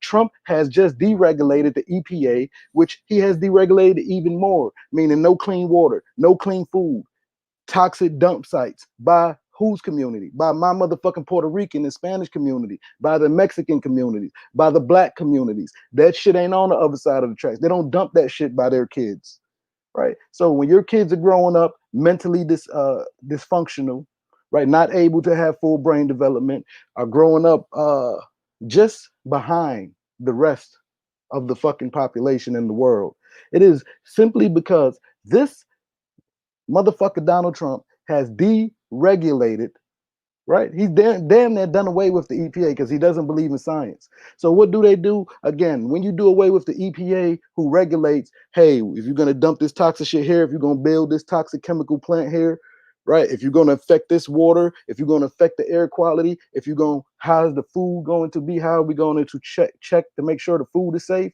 The EPA regulates all that. So when you defund and deregulate that shit, guess who get hit the more hardest? Not the motherfuckers who have money and who's able to go, you know, to buy their fancy food, order shit from other countries, import shit. No, who gets hit the hardest is the motherfuckers that got to go right there to the grocery store. That fish, that meat, them GMOs, all that bullshit you buy and feed into your, that cereal with them carcinogens in it. I don't know why black people and Spanish people love feeding their kids cereal. That shit is killing. You love your baby, stop feeding them cereal. Right? I don't feed my kids cereal no more. Once I found out the carcinogens and all the harmful shit that's in it. Motherfucking black and Puerto Ricans love this thing. Go in there and make you a bowl of cereal. You really love your kids, you wouldn't be killing your kids. So we're going to talk about facts. We could talk about facts. Then I could go on and on other ways. But those are the three major ways. Because when I tell you that motherfuckers help a motherfucking community out or don't help, I look at life and death situations. Because that's what's important to me. The rest of the shit I can fend for myself. Right? I can make my own way when it comes to other shit. But if you're going to poison my motherfucking food, if you're going to poison my water supply, and you're going to poison the motherfucking air I breathe, then I can't come back from that. Right? Me and mine could come back from a lot. Shit, it's always been a recession in my community.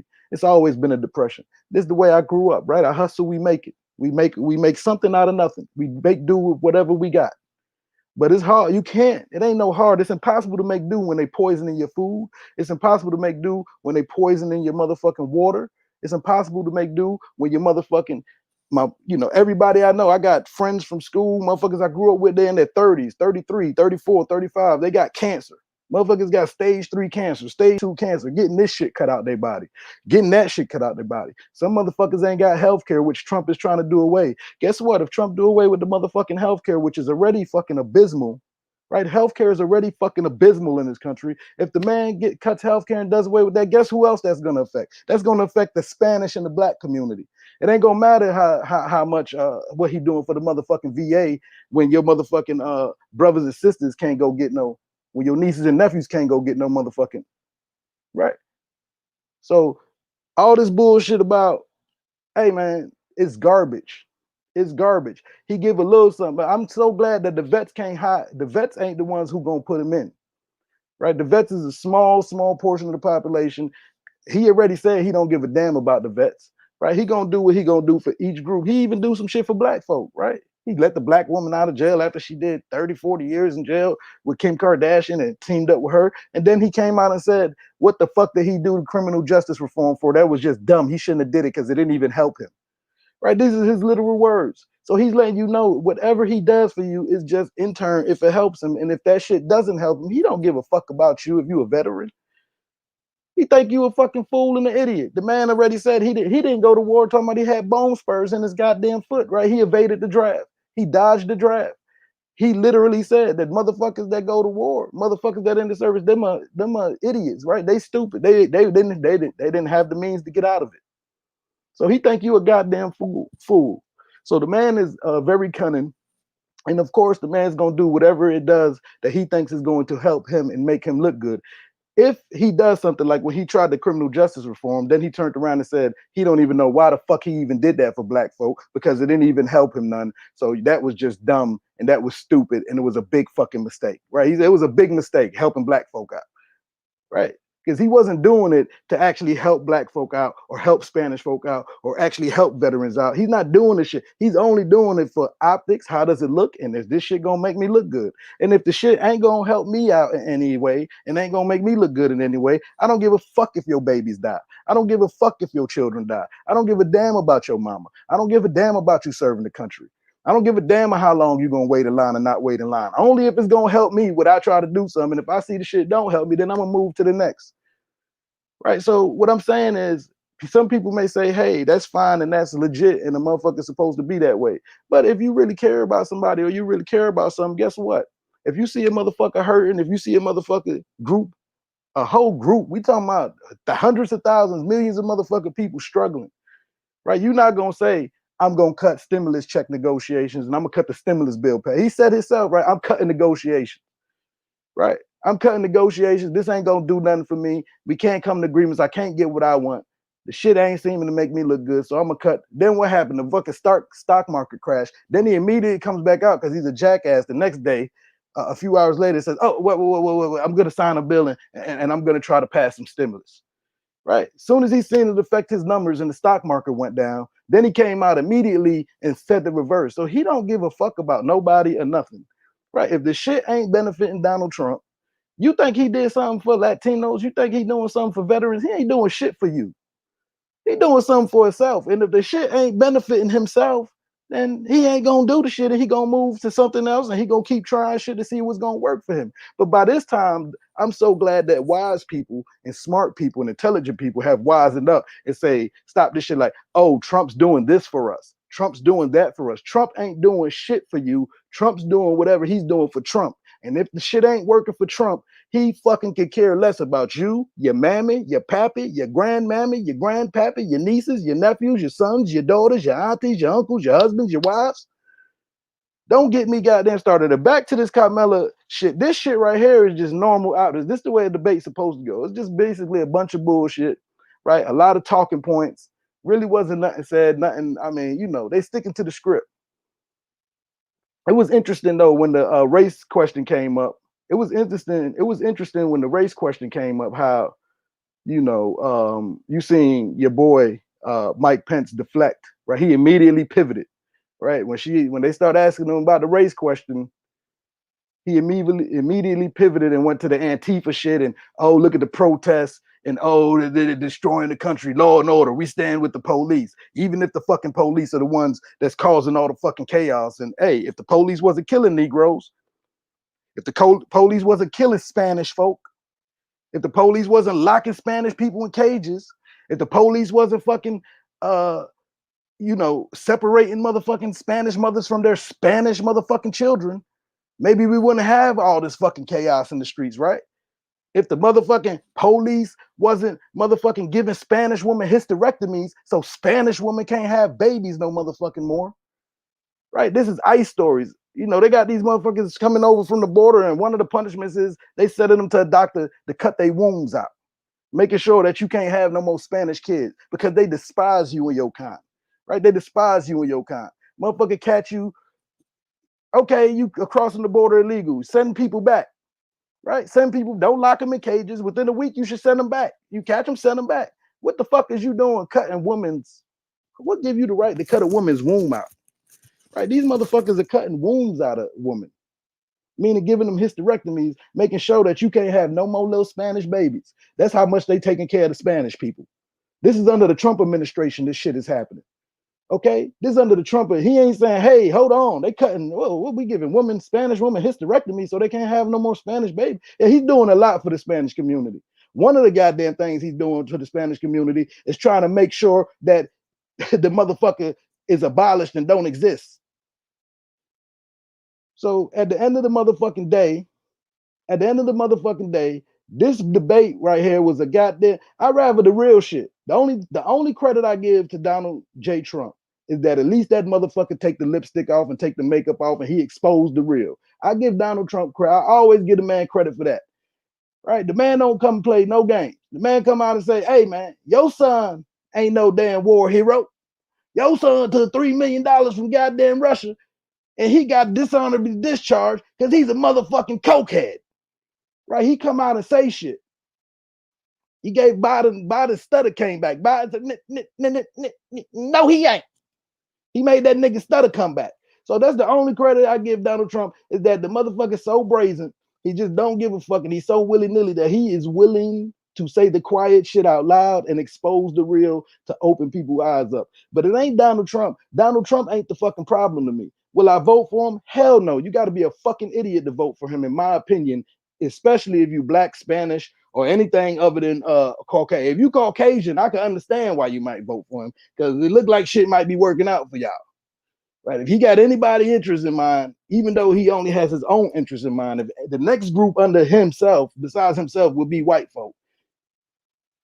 And Spanish, I don't even think Spanish people is even in the picture. He might help black people before he helped goddamn Spanish people. Second of all, I would say, right? So that's the only credit I give the man, is that I say Donald Trump ain't the problem. Donald Trump is just a symptom of the larger problem, right? He's just a symptom of the problem. Donald Trump is just a symptom of the goddamn problem. Donald Trump ain't the goddamn problem. You can take Donald Trump out of there and put Joe Biden in there. You can take Joe Biden out of there, put Obama in there. You can take Obama out, trade him out with Bush. You can take them out, put in Kamala Harris. You can put in fucking Hillary. You can put whoever you want in there, right? The same shit gonna be going on, except for Donald Trump took the, he opened the curtain a little bit and let everybody peek in. The rest of the motherfuckers just keep the curtain closed tight. I keep saying, it ain't Donald goddamn Trump fault. Y'all, everybody getting mad at Donald Trump, man. Donald Trump does what the fuck he want to do. Right? Donald Trump does what the fuck. Donald Trump does it. You can't be mad at Donald. He does what he's allowed to do, right? In reasonable means under the law, because they can't impeach his ass. They can't kick him out of office. They can't lock him up. So if you can't impeach him and you can't lock him up, that means the motherfucker, to me, ain't breaking no laws. So I would say it ain't Donald Trump's fault, right? Everybody mad at Trump and what he doing. Why are you not mad at the way the system? It's the system. The system is allowing this motherfucker to get away and do the shit he do, right? So on one hand, you got Donald Trump, everybody's screaming, hollering from the top of their lungs about Trump this, Trump that, right? Trump this, Trump that. But on the other hand, the system is allowing Donald Trump to do all the bullshit he's doing. The system allowed Donald Trump to pay $750 in taxes. Why the fuck would I be mad? I'm not even mad at Donald Trump for that. The system allowed Donald Trump for 2 years straight before he paid the $750 to pay zero in taxes, even though he's worth hundreds of millions of dollars. While the person that's working at Burger King and McDonald's, 25%, 30% of their goddamn checks going to taxes, right? The system allows this shit to happen. So I'm not mad at Donald Trump that he's taking advantage of the system. Anybody in that position, unless you're a goddamn fool, would take advantage of the system, right? If he's within the laws allowing him to do it, why the fuck would I be mad? Secondly, what he's doing as president is exposing how fucked up the system is and why we need to revamp this motherfucking shit. Everybody keep complaining about all the shit that Donald Trump's doing. You hear all these motherfucking liberals complaining. You hear the far left complaining. You hear everybody complain. Even me, sometimes you hear me complaining. But one thing that I am aware of, right, and at least I have knowledge of, is that it ain't Donald Trump. Fuck am I mad at? I'm not really mad at that dude. He's able to do what he's able to do within the system because the system is allowing for this shit to be done. Right? So if a person gets into a position within a system and then starts working the system, but working it in negative angles, and negative angles that affect a person or a group of people negatively, but he's within the laws and the legalities of the system, then then you have to say, goddamn, it don't matter if Trump's in there or if Mike Pence is in there or whoever you gonna put in there. If you put a diabolical motherfucker in office, then you see what can happen, right? If you put a motherfucker who's a fucking white supremacist, if you put a motherfucker in office who's a diabolical evil in essence, right? If you put a motherfucker in there who's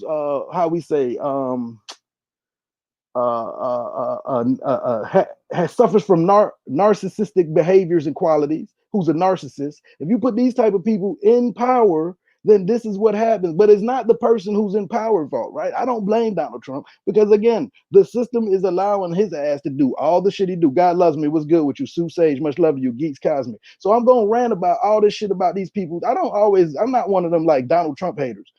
I think Donald Trump is a fucked up human being. He's a fucked up individual, and he has many fucking flaws and problems. And one of them is he don't give a fuck about nobody but himself, right? Especially Black and Spanish people, right? I would figure it'd be Donald Trump, his family, white folk, and then that's it. And then Black people and Spanish people don't even come to the fucking equation unless he think it's gonna help him politically. And if he calculated that it's not gonna help him politically, then he's like, fuck everybody else. Fuck it, I'm just go with these people right here. This is my base, right? This 30% of the country. This is what I'm gonna ride with. This is who I'm gonna try to got. These are who with me. So in a way, I can understand that, right? You rock with the people who rock with you.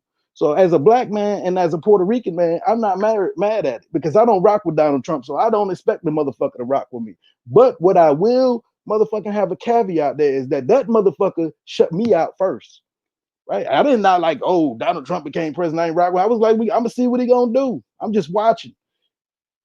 Right? I'm just watching. But as I still see all these toxic fucking dump sites coming near my motherfucking neighborhoods where my children go to school at, where my brothers and sisters go to school at, right? Where my nieces and nephews go to school at, where we work at, where we live at, where we breathe at, where we eat at, where we drink our water at. As I see all these motherfucking chemical toxic dump sites popping up every goddamn where around me, I said, oh, this motherfucker don't give two shits about me or mine. Then now I can't fuck with you. Right? So that's established. So that's normal. Motherfuckers supposed to deal with people and go and rock with people that rock with them, and people that don't rock with you, you don't rock with them. So yeah, of course it's like 70% of the black folk in the country don't rock with Donald Trump. So of course Donald Trump ain't rocking with black folk. I don't know why the fuck any Spanish folk would think they in a different predicament because I believe, in my opinion, because I'm Spanish also, I think we probably in a worse predicament, right? This is what we call the goddamn delusion, right? Pulling the wool over a motherfucker's eyes. I think Spanish folk might be in an even worse predicament. All the shit I named for black people, Spanish people got that and then some. But all I'm saying is it's the motherfucking system that allows him to do it. So at the end of the motherfucking day, I don't blame Donald Trump for doing what the fuck he did. Do I think he's a horrible, terrible human being? Yes. Do I think he's an evil and malicious motherfucking man? Yes. Do I think his character is lacking of any moral standards or moral qualities and he's immoral by definition? Yes. Do I think he's selfish? Yes. Do I think he's a narcissist? Yes. He's just a fucking all-around hateful, bitter, petty-ass human being, in my opinion. Right? But there's many people like that. There's many people. At one point in time in my life, I was like that. Right? But usually a sane and a rational and an intelligent person grow out of that. I was like that when I was a child. I didn't know no better. I was very selfish. I was very petty. I had narcissistic probably behaviors. Thought the world was everything was about me. I wasn't helping your ass if it wasn't helping myself in some way. Everything I did was calculated. Right? But I grew out of that shit fast and early because I realized that ain't the way life should be. And if I got kids I love and I got people I love, and I don't want motherfuckers doing that to me and my family. So I try to be 100 now with motherfuckers, right? Regardless of what the fuck you do and how you acting, don't affect how my character gonna be and who I am as a person. So I understand all that. But what I am saying is you need to understand and be mad at the motherfucking system, right? Because you gonna put Joe Biden in there, and Joe Biden already done told you, when I get in the office, fundamentally nothing's going to change. He's already said fundamentally nothing's going to change. All these debates is bullshit, right? He say this, she say that. Some good points has been brought up, but everything that's brought up in every debate is shit that we all already know, or most of us who got any type of, intellectual stability and educates ourselves already know, right? But this shit about Donald Trump bad, Biden good. No, I'm not with that. I'm not on that boat. Donald Trump bad, Biden good. No, no, no, no, no. Donald Trump, Biden bad, Donald Trump worse. But they both motherfucking bad, right? I'm on that boat. Biden bad, Donald Trump is fucking worse, right? I don't really give a fuck about nothing else at this point in time. The only thing I'm worried about I would vote for Donald Trump if he would do this, but since he's not doing it, because I don't give a fuck. I already know these motherfuckers gonna be racist. It's gonna take time to get these motherfuckers and weed them out. Right? I'm not on that boat right now because that's gonna take plenty of time. But that is nothing immediate that I feel has to change right this minute. That's like it is immediate that it needs to change, but it's not dire. What's dire to be and what I'm voting on is stop building these toxic motherfucking waste dumps by my neighborhood. Right? Stop contaminating my food and water supply. Right? It's not only my food and water supply, but the rest of my brothers and sisters' food and water supply. Also, the indigenous people of the country. Stop contaminating their fucking food and water supplies. Stop contaminating and fucking with our air quality. Right? That's what I'm on that shit. And I'm not saying there's got to be no Green New Deal because I'm not even on that boat all the way. Right? Because looking at the Green New Deal and its policies, a lot of the fucking type of energy sources they want to go to is just as fucking bad. On top of it, you still gonna have to use oil and all these fucking horrible energy resources we already use. So it ain't even like you're gonna do away with the shit. You might cut back a little bit on it, but then you're gonna kill all the fucking trees on the planet. Right? So you got all these different, I'm not even all the way on the Green New Deal side, but I am on the side that something needs to be done. Something needs to be done. But I am going to vote, and I would implore people to vote for Biden because at least he has made somewhat of a commitment to say that he does believe in science. Right? Fuck climate change if you don't believe in that. Fuck if you think the earth is flat. I think everybody can agree, unless you're just a fucking moron, which we're not going to have a talk and a debate on it. Everybody should be able to agree that our food and water supplies need to be how we say need to be protected, right? We need to reinforce protections on our food and water supply. We can make through the rest of the shit. We can figure the rest, but nobody can figure the rest of the shit out when they riddled with cancer. Nobody can figure the rest of the shit out when you having children and your children are born autistic. Nobody can figure the shit out when you have mental health issues that come from lack of nutrients or contaminants that are entering to the body. So I am for Biden because at least Biden is talking about rolling up. Fuck the corporation. Money ain't everything, motherfucker. Money ain't everything. What the fuck is it worth making all the money in the world and you gotta drink poison water and eat poison food? Where you spending your fucking money on poison water and poison food? People kill me with this dumb shit. Oh, Trump's rolling back EPA. We got jobs. Look at the new plant that opened up. We're making $17 an hour. I don't want to give up my $20 an hour job. You making $23 a fucking hour and you going to the grocery store buying poison, motherfucker. Money ain't every fucking thing. If it's money over motherfucking food and water, then I'm gonna take food and water. Unless you can eat dollar bills and survive. So I'm basically boiled down on my end, as horrible as Joe Biden is to me, and I would advise everybody in any other situation not to vote for a motherfucker like that, or in most other situations. But right now, because this dumbass idiot, this boy, this child man, this man child, whatever the fuck you want to call him, because he can't seem to get through his head, hey man, you are killing us. You are killing the Spanish, the black, the indigenous people. Right? Flint, Michigan water still fucked up. These people still can't drink it in America. And then you have counties, hundreds of counties across this fucking country whose water is worse than Flint, Michigan. I'm going to repeat, there are hundreds of counties across this fucking country right now for all you motherfucking Trump supporters and all you people that, talking about fucking abortion and the Supreme Court, motherfucker, ain't none of that gonna matter when you walk around here with cancer. Right? Ain't none of that gonna matter if you walking around here with cancer. You got hundreds of counties in the United States of America, supposed to be the wealthiest country on the face of the earth, that has worse water than Flint, Michigan, and people got to drink it and their children got to drink it.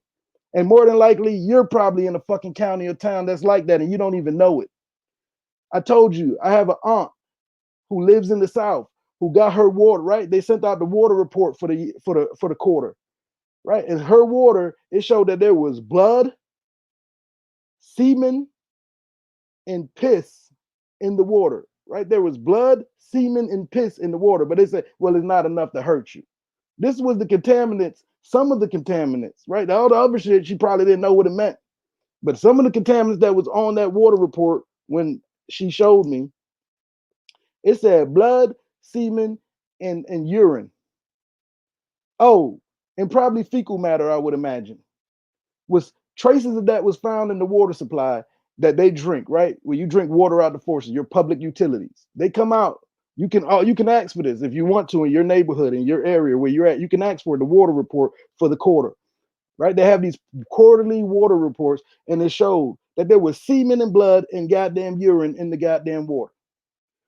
So my point being, and most people don't even know this shit, and they go about their daily, Donald Trump, it's better than Batman. I don't give a fuck about nothing else. I don't give a fuck about really none of this shit, right? We could do the protest, we could do all that, but nobody can protest if you laying up in a motherfucking hospital bed infected with cancer. Nobody can motherfucking do no protest if your ass is dead.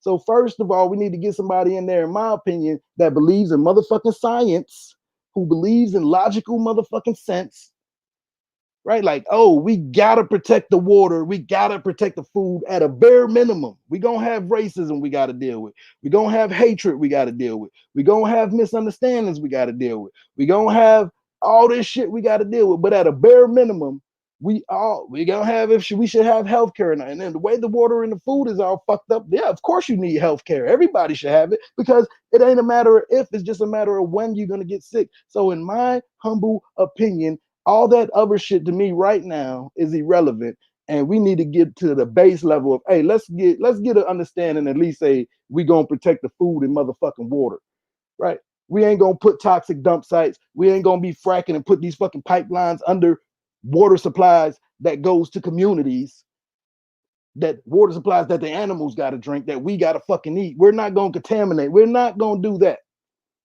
right? It don't matter how many billions of dollars we gonna have to lose out on. It don't matter how many trillions of dollars we're gonna have to lose out on. We are not going to sacrifice our food and water.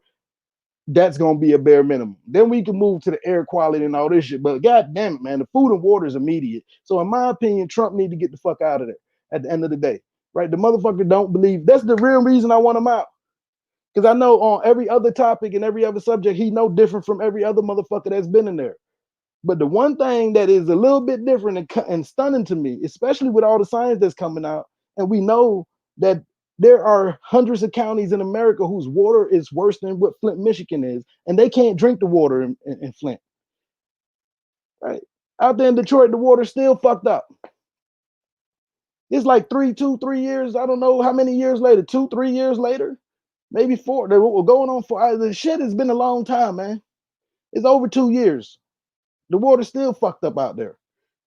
And you got hundreds of counties in this fucking country whose water is worse than that. When everybody keeps talking, oh, but Flint, Michigan was bad. Motherfucker, you might be in a county where your shit is even worse.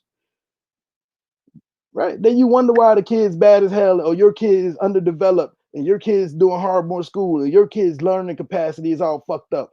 And motherfuckers got all these mental health issues, aggression, anger, all these different things that we got. And you see it's all in the black community, all in the Spanish community. We got motherfucking domestic violence. We got all type of violent crimes. We got motherfucking gang banging murderers. We got motherfuckers shooting motherfuckers up. Everybody need a gun. I had this debate with somebody last week that everybody need a gun. I gotta have a gun because them niggas got a gun, right?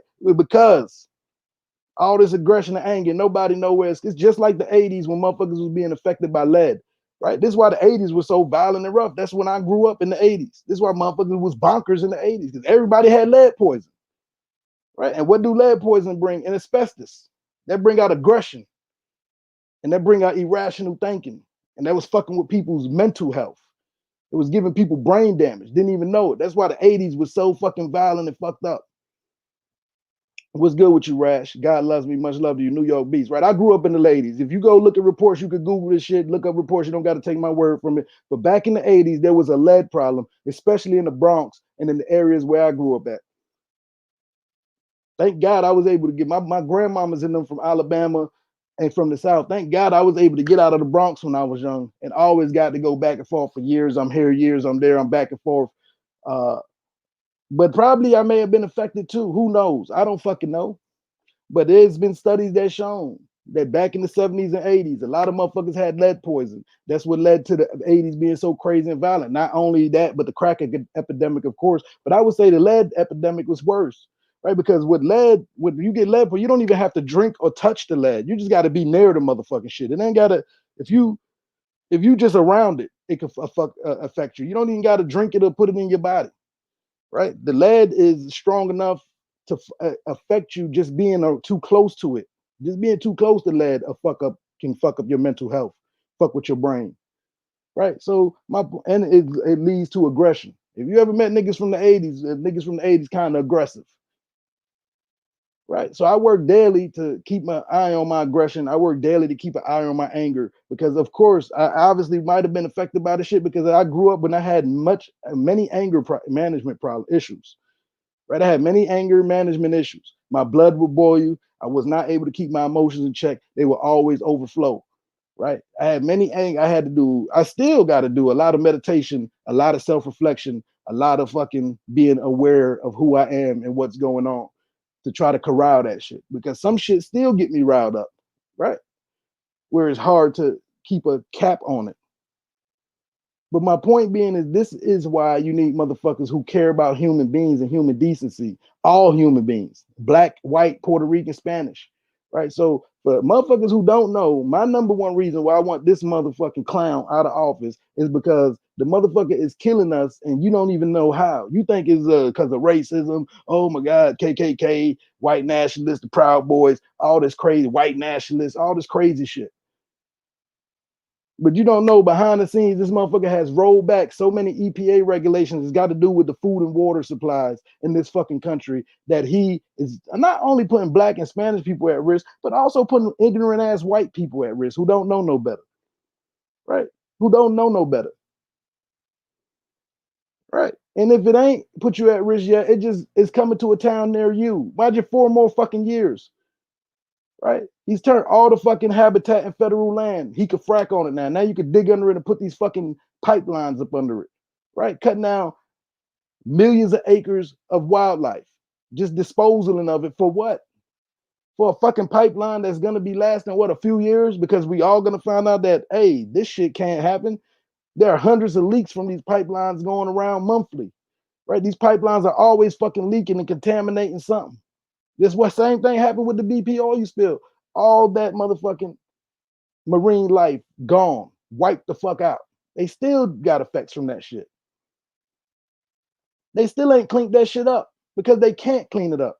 Right? So my point is, motherfuckers just don't learn from their mistakes because motherfuckers is greedy. Because motherfuckers is greedy. You understand? And this is what people call, it is called racism. It's called environmental racism. It's called because you're going to come to poor black and Spanish and brown communities, and this is where these motherfucking sites are. This is where these toxic dump sites. If you go almost to any hood and you do an investigation, I bet you're going to find a toxic waste site beside it.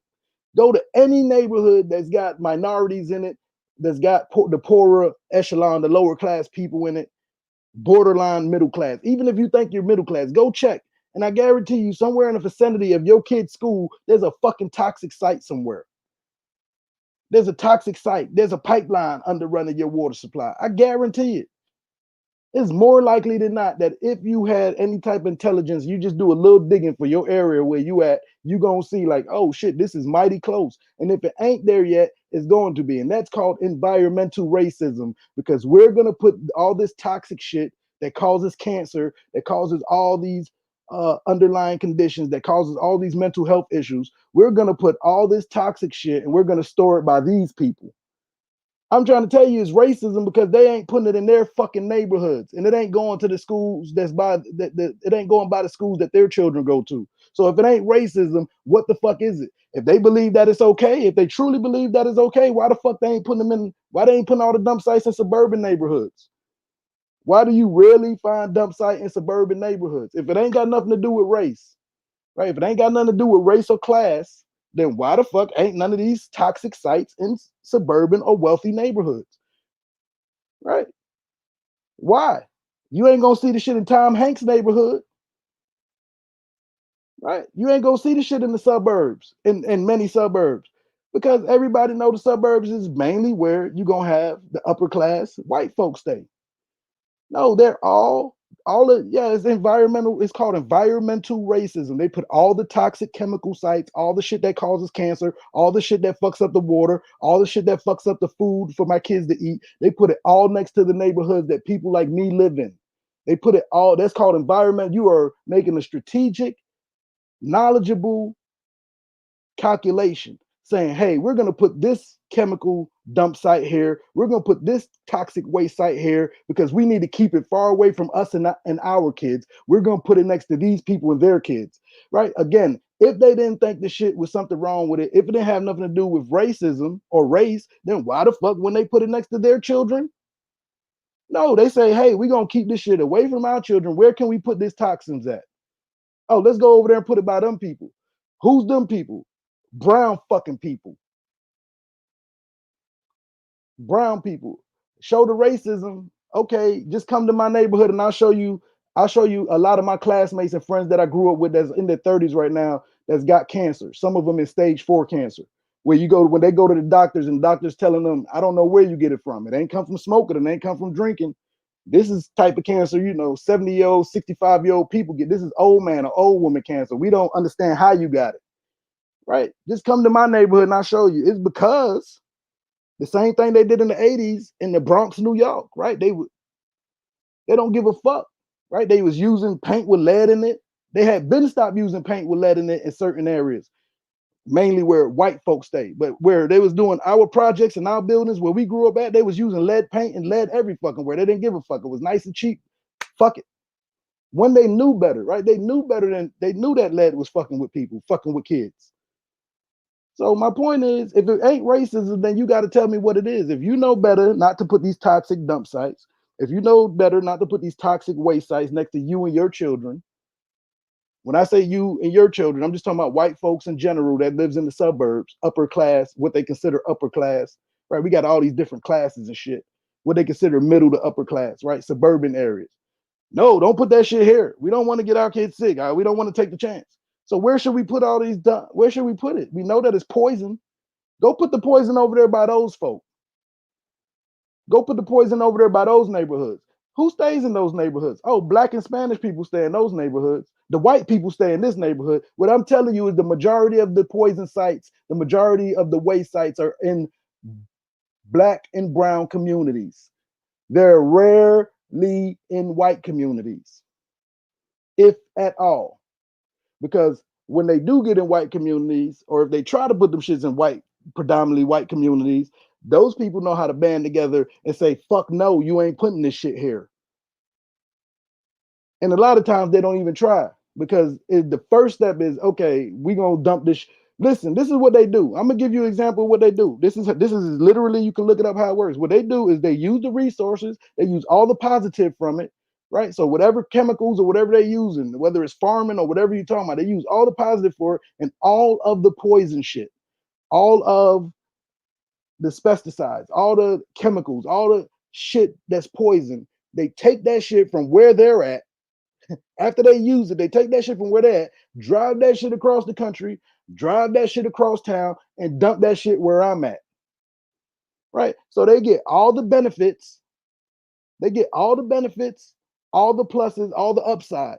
Then after they finish using it, when all the poisonous shit is left, all the chemical shit is left, all the bad shit that's left, they take that shit, drive that shit across country or across town, and come and dump it where me and my people are. If it ain't racism and it ain't about dumping it where me and why the fuck do you keep dumping this shit next to my children? Just use the shit where you at and go put the fucking dump site by your school. Right? I shouldn't have a toxic motherfucking dump site within 20, 15 miles of my kid's fucking school, right? If you using this product, if you getting the majority of the profits from it and the benefits from it for your community, right? Your education in your community is good, your school education system's good, then dump that shit there keep that shit in your neighborhood. Keep that shit in your part of town. Why the fuck do you do that? Why the fuck do they do that? Right? Because Donald Trump let the EPA regulations go. He rolled them back. But again, motherfuckers smart enough to take all that toxic chemicals and toxic waste to my side of town where my motherfucking children stay, where my nieces and nephews are, where my grandmother's at, where my motherfucking aunts and uncles are, where my cousins live, where my brothers and sisters are at, and they come and keep dumping that shit over here by us. You go to the other side of town, the air is different. Everybody seems to be healthy. Right? Then your kid on that side of town get to go to school. He's going to school to become a lawyer or doctor. And my motherfucking kid on my side of town going to the penitentiary. They say, well, it's mental health issue. Those black people are aggressive. They got anger problems. But at the same time, you feeding us poison. Right? You poisoning our fucking water. You poisoning our air. Man, listen, man. At the end of the day, it is what it is. I'm speaking facts. Everybody else can speak them opinions or whatever the fuck they want. All I can tell you is if you don't believe what the fuck I'm talking about, you don't believe in environmental racism, you don't believe in none of this shit, don't take my word for it. I encourage everybody not to listen to nobody in the chat, not to listen to nothing I'm saying. Go look that shit up for yourself, like my sensei used to tell me. Right? It's hard to have debates or conversations with people if motherfuckers are not aware of shit. That's like me trying to debate something I'm not aware of. Hey, go look this shit up for yourself. Go get some details about it. Go dig into it, and then we can have a debate or a talk, or not even a debate, a conversation about the shit. Right? The same thing they did out there with the Dakota Access Pipeline. That shit was happening with them indigenous people, and that shit just blew up and became like public and worldwide, and everybody paid attention to it. But they've been doing that shit to me and my people for years, right? Them people was fighting like hell not to put that motherfucking pipeline under their water supply because, you know, they didn't want it to affect the animal.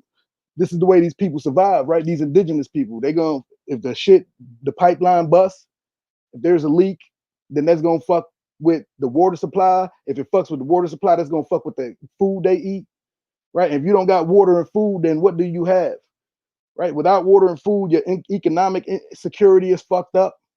Without water and food, your educational security is gone. So what do you have if your food source and your water source is gonna be jeopardized? Okay, so when you seen the Dakota Access Pipeline shit get national attention when Barack Obama was president, and then it rolled over into Trump, and of course Trump went ahead and put that shit full steam ahead, and he's got shares in, if I'm not mistaken, him or a lot of those senators got shares in that shit, right? So it's all tied to economics, of course, economics over the people.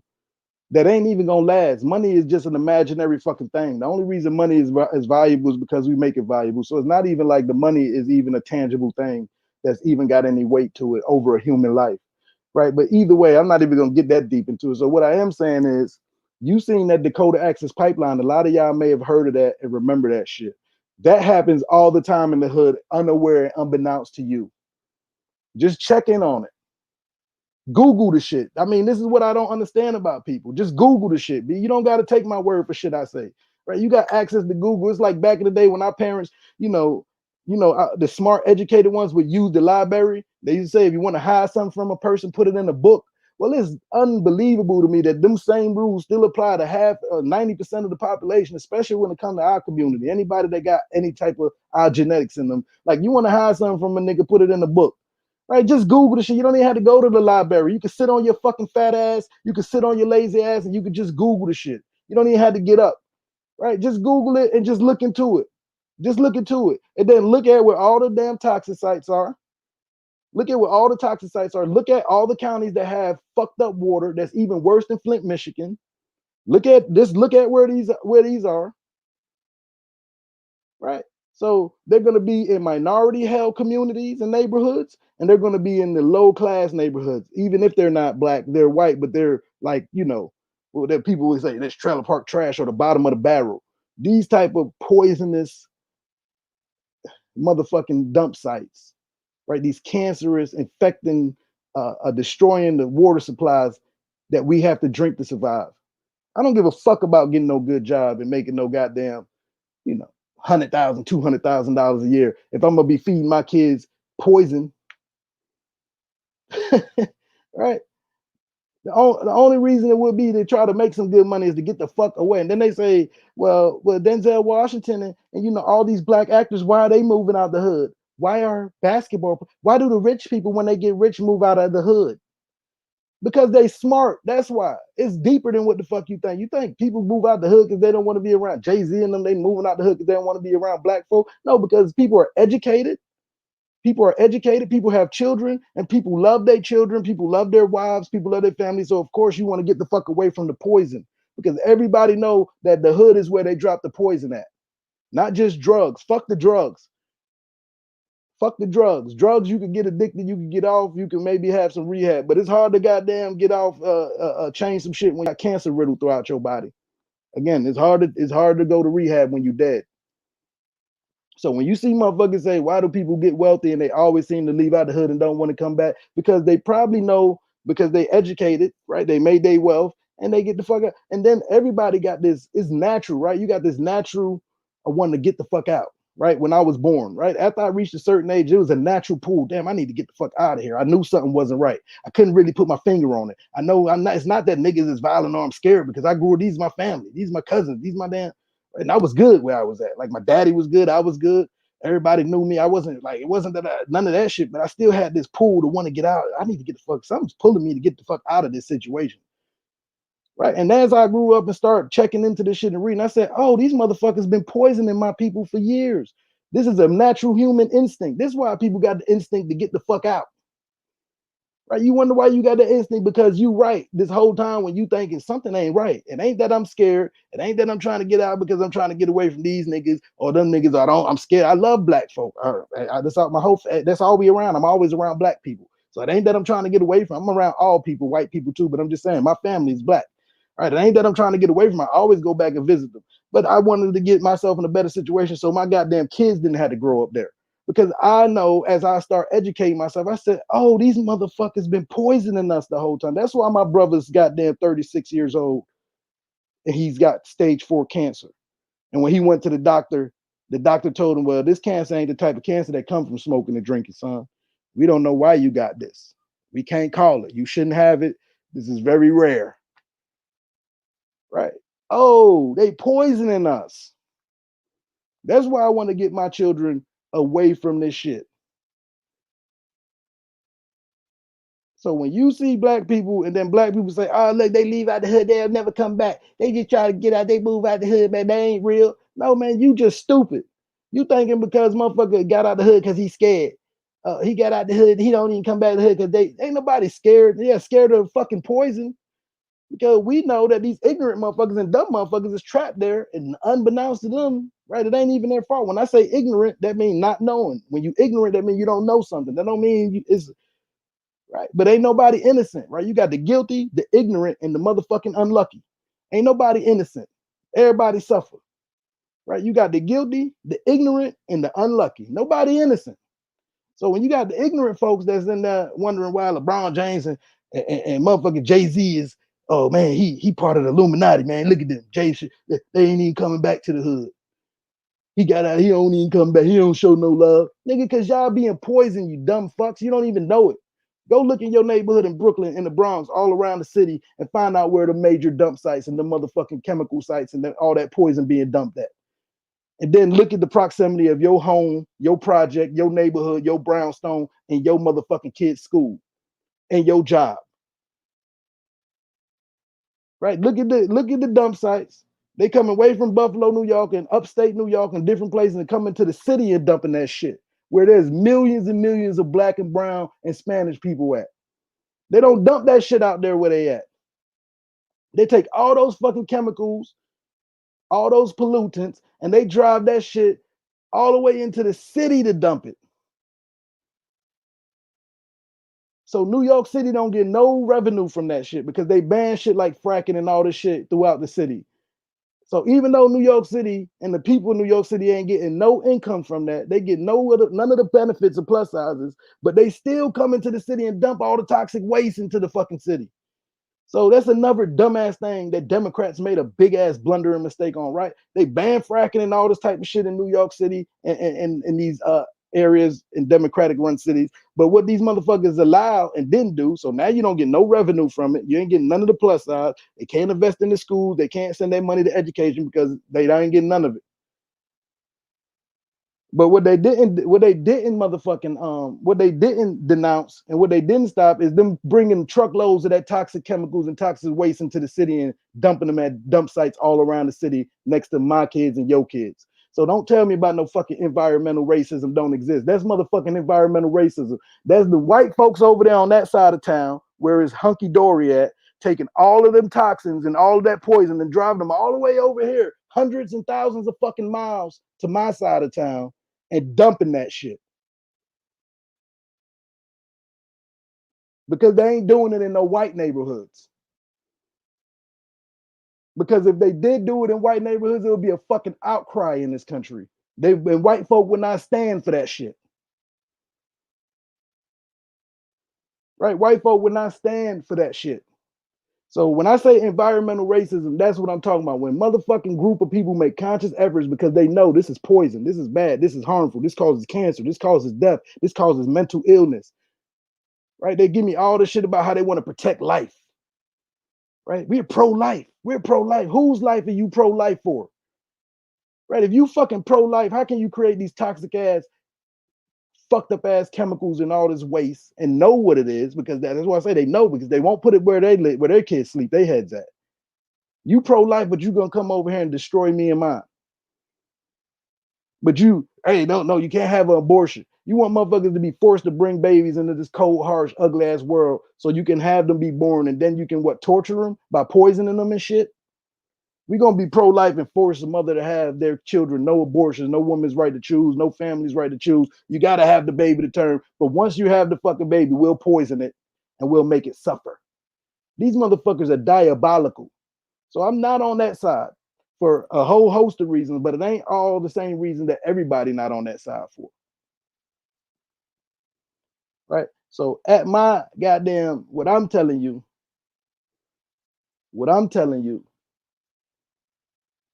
it don't matter if non-black men were killed by the police last year, 18 times more black men were killed by the police last year. Yeah, that's what I'm saying. But people always bring that shit up. But yeah, because we only make up 13% of the population. So it's 2 to 1. In some areas, 3 to 1 and more plus, right? Black man or black woman is 2 to 3 times more likely, 3 times more likely or more to be in most areas, right? The average is gonna be 3 times or more likely to be killed by the motherfucking police, right? Of course, more white people are killed by the police every year, numbers wise, but per capita, right? Because we got knowledge and we not stupid, right? Because of course, black people only make up 13% of the population, roughly around 13%, give or take a few percentage points. So if you compare how many black folk to white folk is in here, of course you would expect more white people to be killed by the police because there's fucking 70% more white people. So of course you're gonna have more white people be killed because they're 70% more of the population or so. But per capita, right? Per capita, yeah, the numbers are 3 to 1. And if we're gonna talk about being incarcerated or being locked up, because that's almost like it's the same as being killed, or it's very close, right? You take a motherfucker and strip them away from their family and throw them in jail for a nonviolent crime for multiple years, multiple months, motherfucker lose everything. Hey man, I've been through it. I know how hard it is to fight back, right? And I'm still not where I should or could be because of dumb shit. Right. Yeah. Shit that I did on my end, that I made conscientious decisions to take chances and choices that I made to do, but also the goddamn consequences and the punishment for the shit that was done is outrageous. Right. Right. My consequences and punishment for some nonviolent shit that I do that didn't hurt nobody, didn't kill nobody, didn't rape nobody should not be more of a consequence than the motherfucker who stuck his dick in the little book. Hey man, goddamn, I'm trying to monetize this stream, so I'm not even gonna get started on that. Right? Pedophiles should not be getting less time than motherfucking people with nonviolent crimes, drugs or otherwise. That's basically what I'm trying to say. But back to this environmental racism. So yeah, my point is, if you don't understand what the fuck's being done in your neighborhoods, to your children, to your own body, to yourself, why the fuck you keep having to be in the doctor, why the fuck your kids keep having to be in the doctor, why does it seem like there's so many mental health issues in your family, why your children may be going through mental health issues, and you wondering where the fuck it's coming from, and why the fuck, where is this aggression coming from, where's this anger, and where's all this shit coming from? Just look into your neighborhood and your area where you at and see if there's a toxic dump site close by, because that could be the key.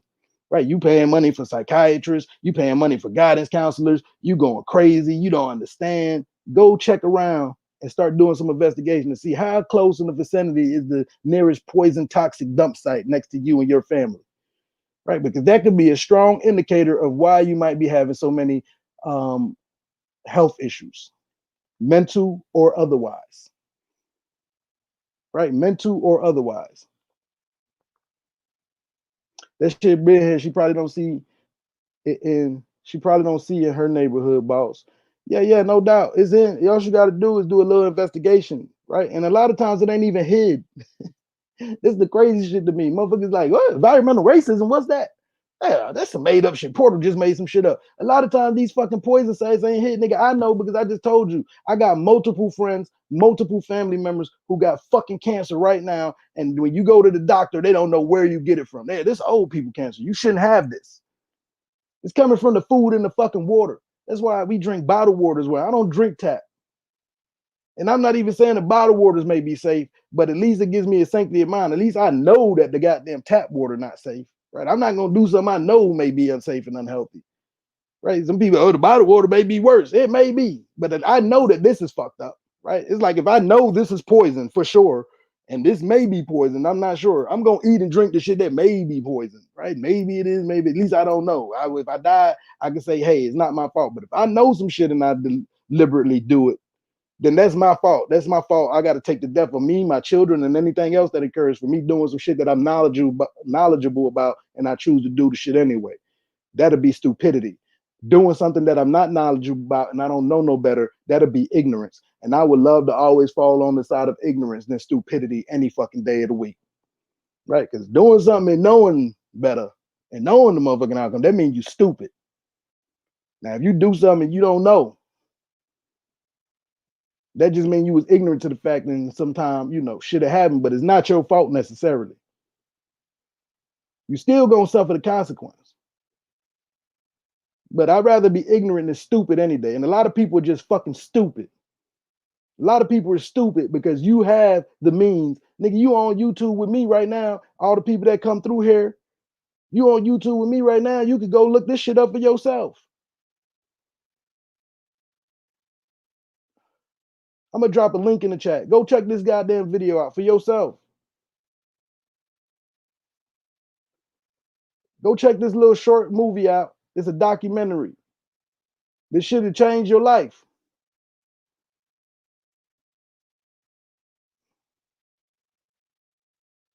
I'm gonna drop the link in the chat. Everybody tonight, tomorrow, whenever you get a chance, save this link, save this video to your save column, to your playlist, or whatever.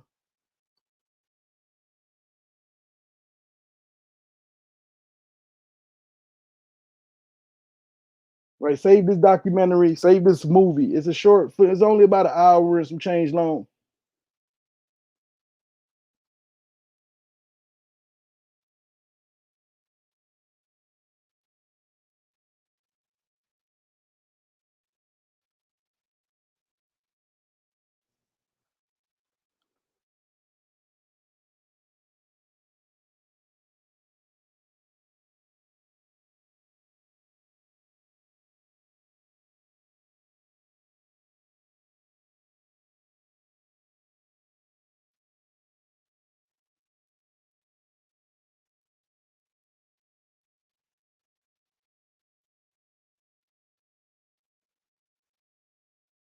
You make sure this is the right one, man.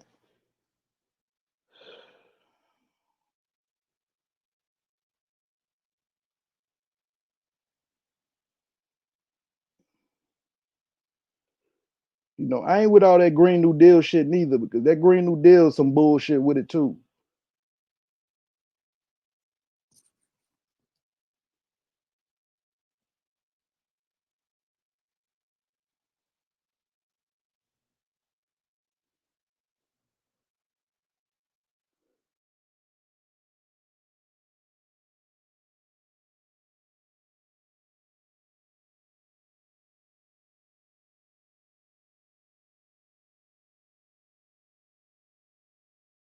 Let's see if I can find it, man.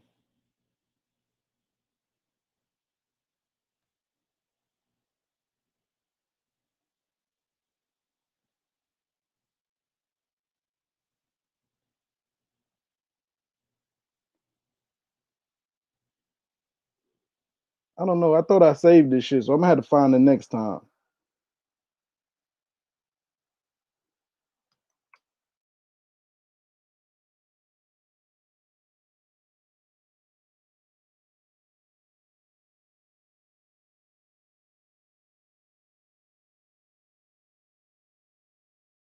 You probably had to find it. If I don't find it on this rule round,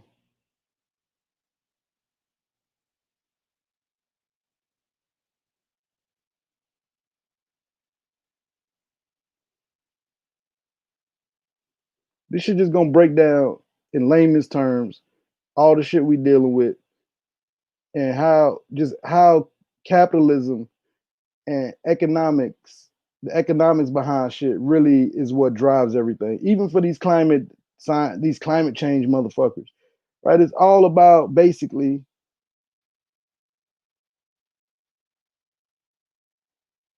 I can't find the damn.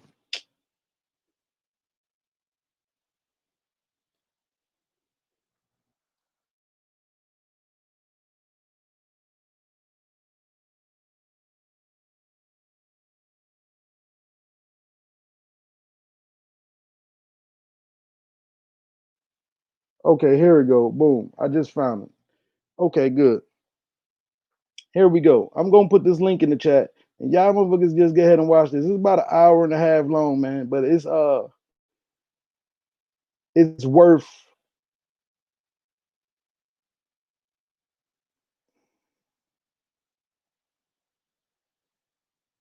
watching. Right, this is just a little taste of what the fuck going on. This is as far as these Green New Deal motherfuckers and everybody swear they got the answers. Where it shows that shit is complicated and ain't nobody got the right answer. So that's why I don't try to make nobody feel stupid. But I will make you feel stupid if you just choose to be ignorant and you're not gonna motherfucking choose that. Now I'm just gonna say, now we go on debate. If you gonna go back and forth with me, if you want to hold your own, I don't mind having conversations with people. Matter of fact, let me drop the goddamn link to the chat. Right, I don't mind having conversations with people, and I don't shy away from that. But what I am saying is, if you wanted to just at least educate yourself a little bit, right? I ain't the most educated, but I try to get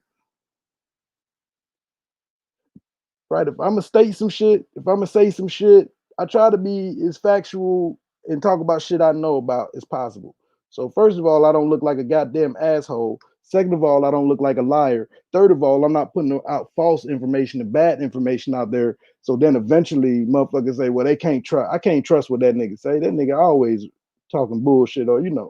So I'm not one of them people. I'm not gonna be one of those damn people who is going to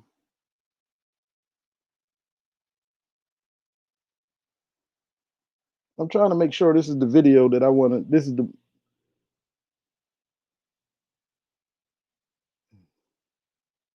Al Gore with his bitch ass. He another one. Yeah, this is it. Okay, this is the one. All right, here go the link.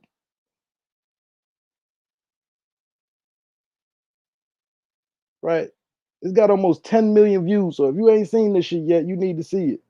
Right, it's on YouTube. It's got almost 10 million views. So here you go. There go the link.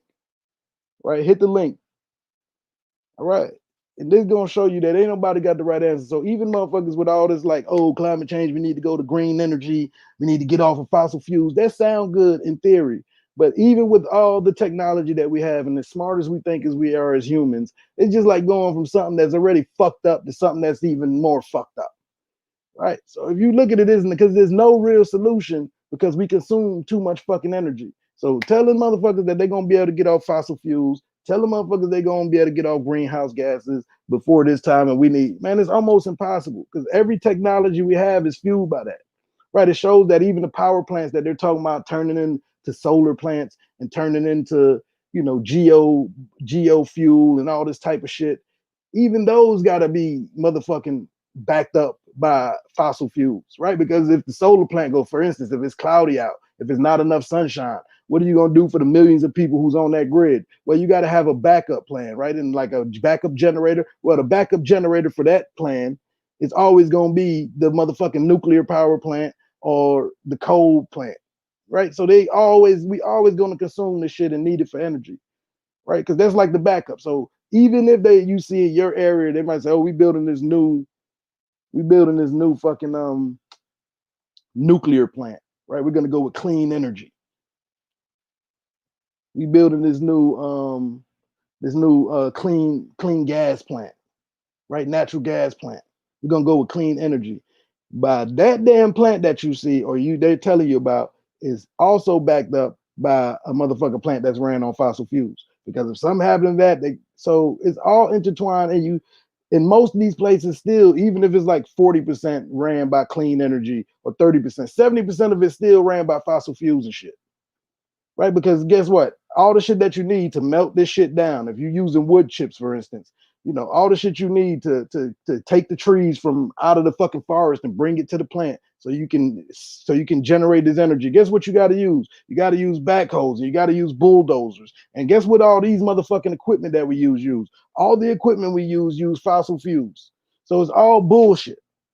Right, so they like these motherfucking green advocates with this like they say the Green New Deal and all the shit. I love Alexandria Ocasio-Cortez, but me and her gonna disagree on this since I've been got a little educated on this subject. Is when you talking about going to clean energy and we gonna do all this shit, all that shit is accumulated, and we got to go gather that shit by using big ass trucks and tractor and fucking backhoes, like I say, and fucking cranes, and all of that shit is powered by gas and fossil fuels. So you never gonna get rid of this shit. Not like they saying. And in some cases, you even using more fossil fuels. Right. In some cases, even using more fossil. And one of the sources of energy, they use wood chips, right? They use the trees and the wood chips, and they burn the wood chips, and this is how they power shit. And this is how these plants are powered, these energy plants. But who the fuck wants you to destroy all the trees, man? So it's like, okay, we gonna either use oil or we not gonna have no trees left. Either way, we fucked, right? Trees, everybody should know, if you don't know what trees do, trees get rid of the carbon dioxide that's in the air and puts forth the oxygen that we need to breathe in the air, right? Because trees use carbon dioxide to survive. And as they get the carbon dioxide, they put forth oxygen, and that's what we use. So it's like a symbiotic relationship. If you get rid of the fucking trees, right, then you get rid of the oxygen. If you get rid of the trees and the oxygen, then you get rid of the fucking planet Earth, because everything on planet Earth uses oxygen in some format to survive. So at the end of the day, man, I'm just saying, man, I'm gonna get up off here. I hope y'all enjoyed the debate. The debate was the debate, man. It's full of bullshit. Whether you vote for Biden or Biden already said ain't shit gonna fundamentally change. But I'm voting. I would implore everybody to vote for Biden who would come across this video, is because if not for nothing else, just for the environmental concerns. Fuck everything else you think. Oh, he's great for Spanish people. He's great for black people. He's bad for black people. He's good or bad for whites. All that shit. Man, vote for, I would implore people to vote for Biden for food and water is what's important to me. Thank you. The food and the water source. So the food and the water supply. So blessings, he said, it's like adding unnecessary toppings to a pizza. If you ain't ready to have a baby, lay in bed and create that child, you basically saying fuck that baby and left the next person to raise your child. Yeah, but you know, that's cool and true, but that ain't always true, man. People have kids for all the reasons. What about women that are raped? What about women that are raped by their uncles, raped by their fathers? What about all the thousands of women that have incest babies because they're forced to be raped and then they get pregnant? So that's not always true.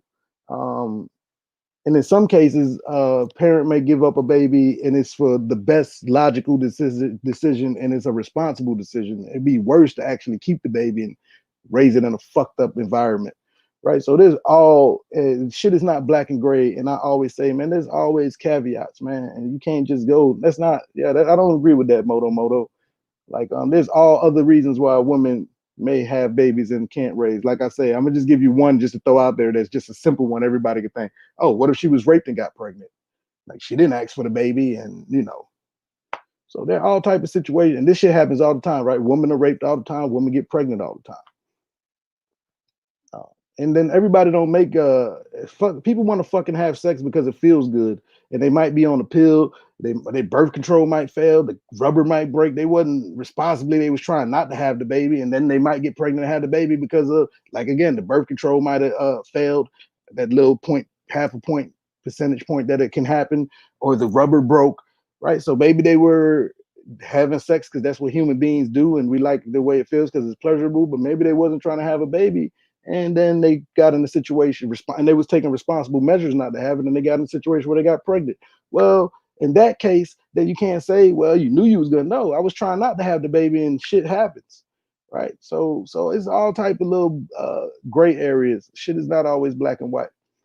All I gotta say is y'all better start teaching your kids how to be wealth and start investing in stock.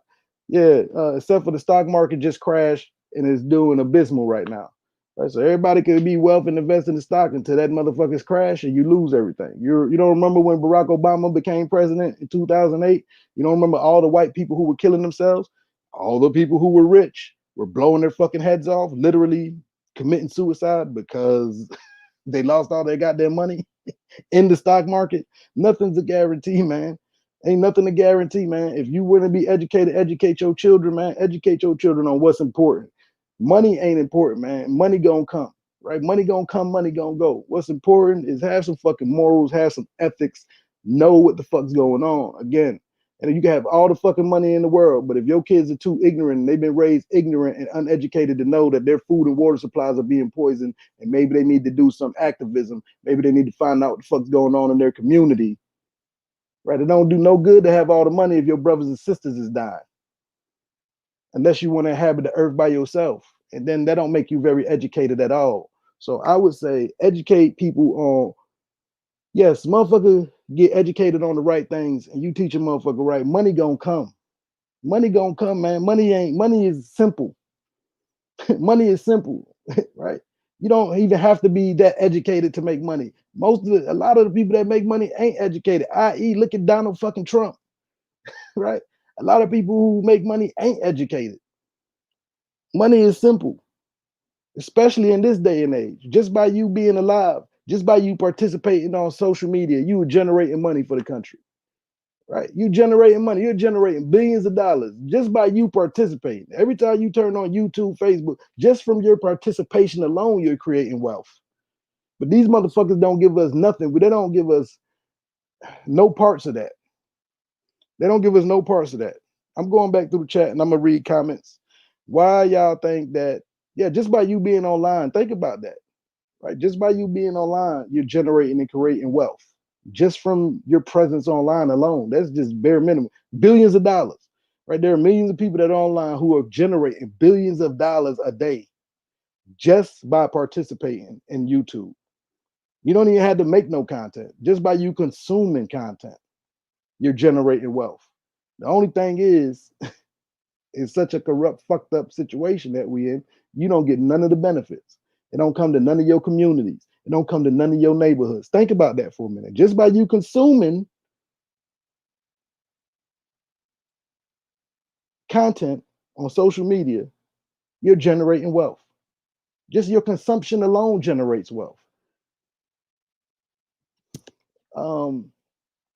Why y'all think that Hispanic people come from their homeland to the US? You know that why? Because the only place they can afford is the poor communities in Section 8. Yeah. But you know, people come from all over for all type of places. People also go to the UK. People always say, why do you think Spanish people don't just come to the US? Spanish people come to the US because the US is the border state to two Spanish countries, right? Not all Spanish, but just basically like because Puerto Rico is part of the US now. So you can't even put Puerto Ricans in there no more because the Puerto Rico is the US. So you talking about like Mexico, Guatemala is part of the US. It's a US territory. So this because we border the countries. But if Mexico bordered France or if Mexico bordered UK, they would go there. It's not nothing special about America, right? It's because their countries are either they're under attack, under siege in their countries. It could be for economic reasons. A lot of times it's for safety concerns, right? So they go to a safer country, right? But like you got millions of Muslims that go into India, millions of Muslims going to China, way more Muslims going to them countries than to come to the U. People get the fuck out of where they at if it's horrible. Just like if shit gets horrible here, then people go to Canada, people go to the UK, people go to Australia, people move to New Zealand, right? People usually try to get away from where the fuck is fucked up at. It has nothing to do with like, oh, it's because people want, no, man, because really it's shit here. Right? It's really shit here. Unless you are in the upper echelon of class of people, and most of the wealthy folk most of their time ain't even spent in this fucking country. That should let you know how shit it is here, right? The average wealthy person spend their majority of time out this country, right? Over here on this island, over here in this country, right? The majority of wealthy people don't even spend their time in this country. They get their fucking money and they get the fuck out. That's how special America is. That's why we the best country. Everybody want to come to America. The motherfuckers who get wealthy don't even come to America. So, man, this shit is it's a whole bunch of shit with all of this bullshit that be going on in this country that got people brainwashed like a motherfucker. I be trying to tell motherfuckers, man, just pay attention.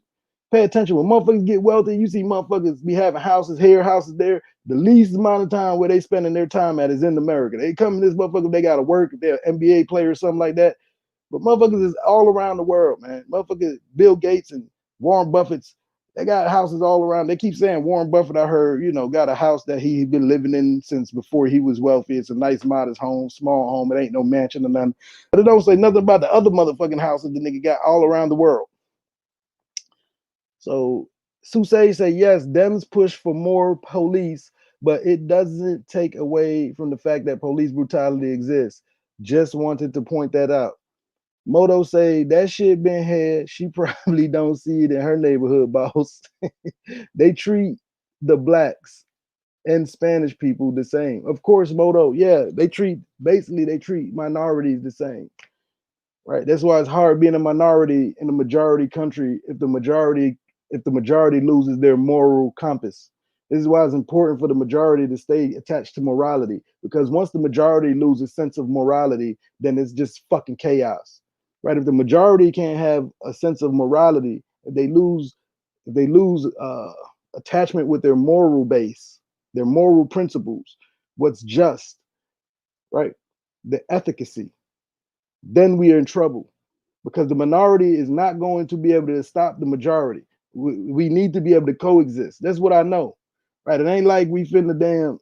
In certain cases, it can happen, but it's very rare and it's very difficult to do. It's a much better scenario to not have to fucking go to war, to not have to lose millions of lives, to not have to destroy a place that was built for everybody, that we enjoy, that we can raise our kids on, that we can be sustainable on. To not destroy that, it is best to try to find a way to fucking get along. But the only way that can happen is if the majority keeps their moral compass intact. Once the majority loses sense of morality, it's over. Then anything goes. Right? You can motherfucking strangle and choke a man in the middle of the street, and it's okay. You can shoot a man 7 times in the back, and it's okay. You can shoot a black woman sleeping in her bed and then shoot into the next apartment where their kids are at, where there are kids, and it's okay. Right. So once this shit starts, this is why it's important to fight back against it. Because if this shit starts to become acceptable, and this is what the majority is going to accept, then obviously the minority is gonna have to that's what they're talking about, civil war. Because you're either gonna have to fight because they got you on the cliff and it ain't nowhere to go but forward, or you're gonna fucking die, or you gotta vacate the country. And a lot of these motherfuckers who are on the far right, when we talking about the racists, would rather you get the fuck out the country, even though this ain't their country, even though they are immigrants. Right? Like, go back to your country, which is fucking crazy, because then they'll be like, okay, we go back to our country, then go the fuck back to your country. And then the indigenous people will be left with the country who country it really is. So it's a crazy thing when they say go back to Africa. Okay, go back to Ireland, go back to Italy, go back to Russia. Right? So it's fucking crazy. They always say go back to your country as if this is their country. Motherfucker, you came over here too.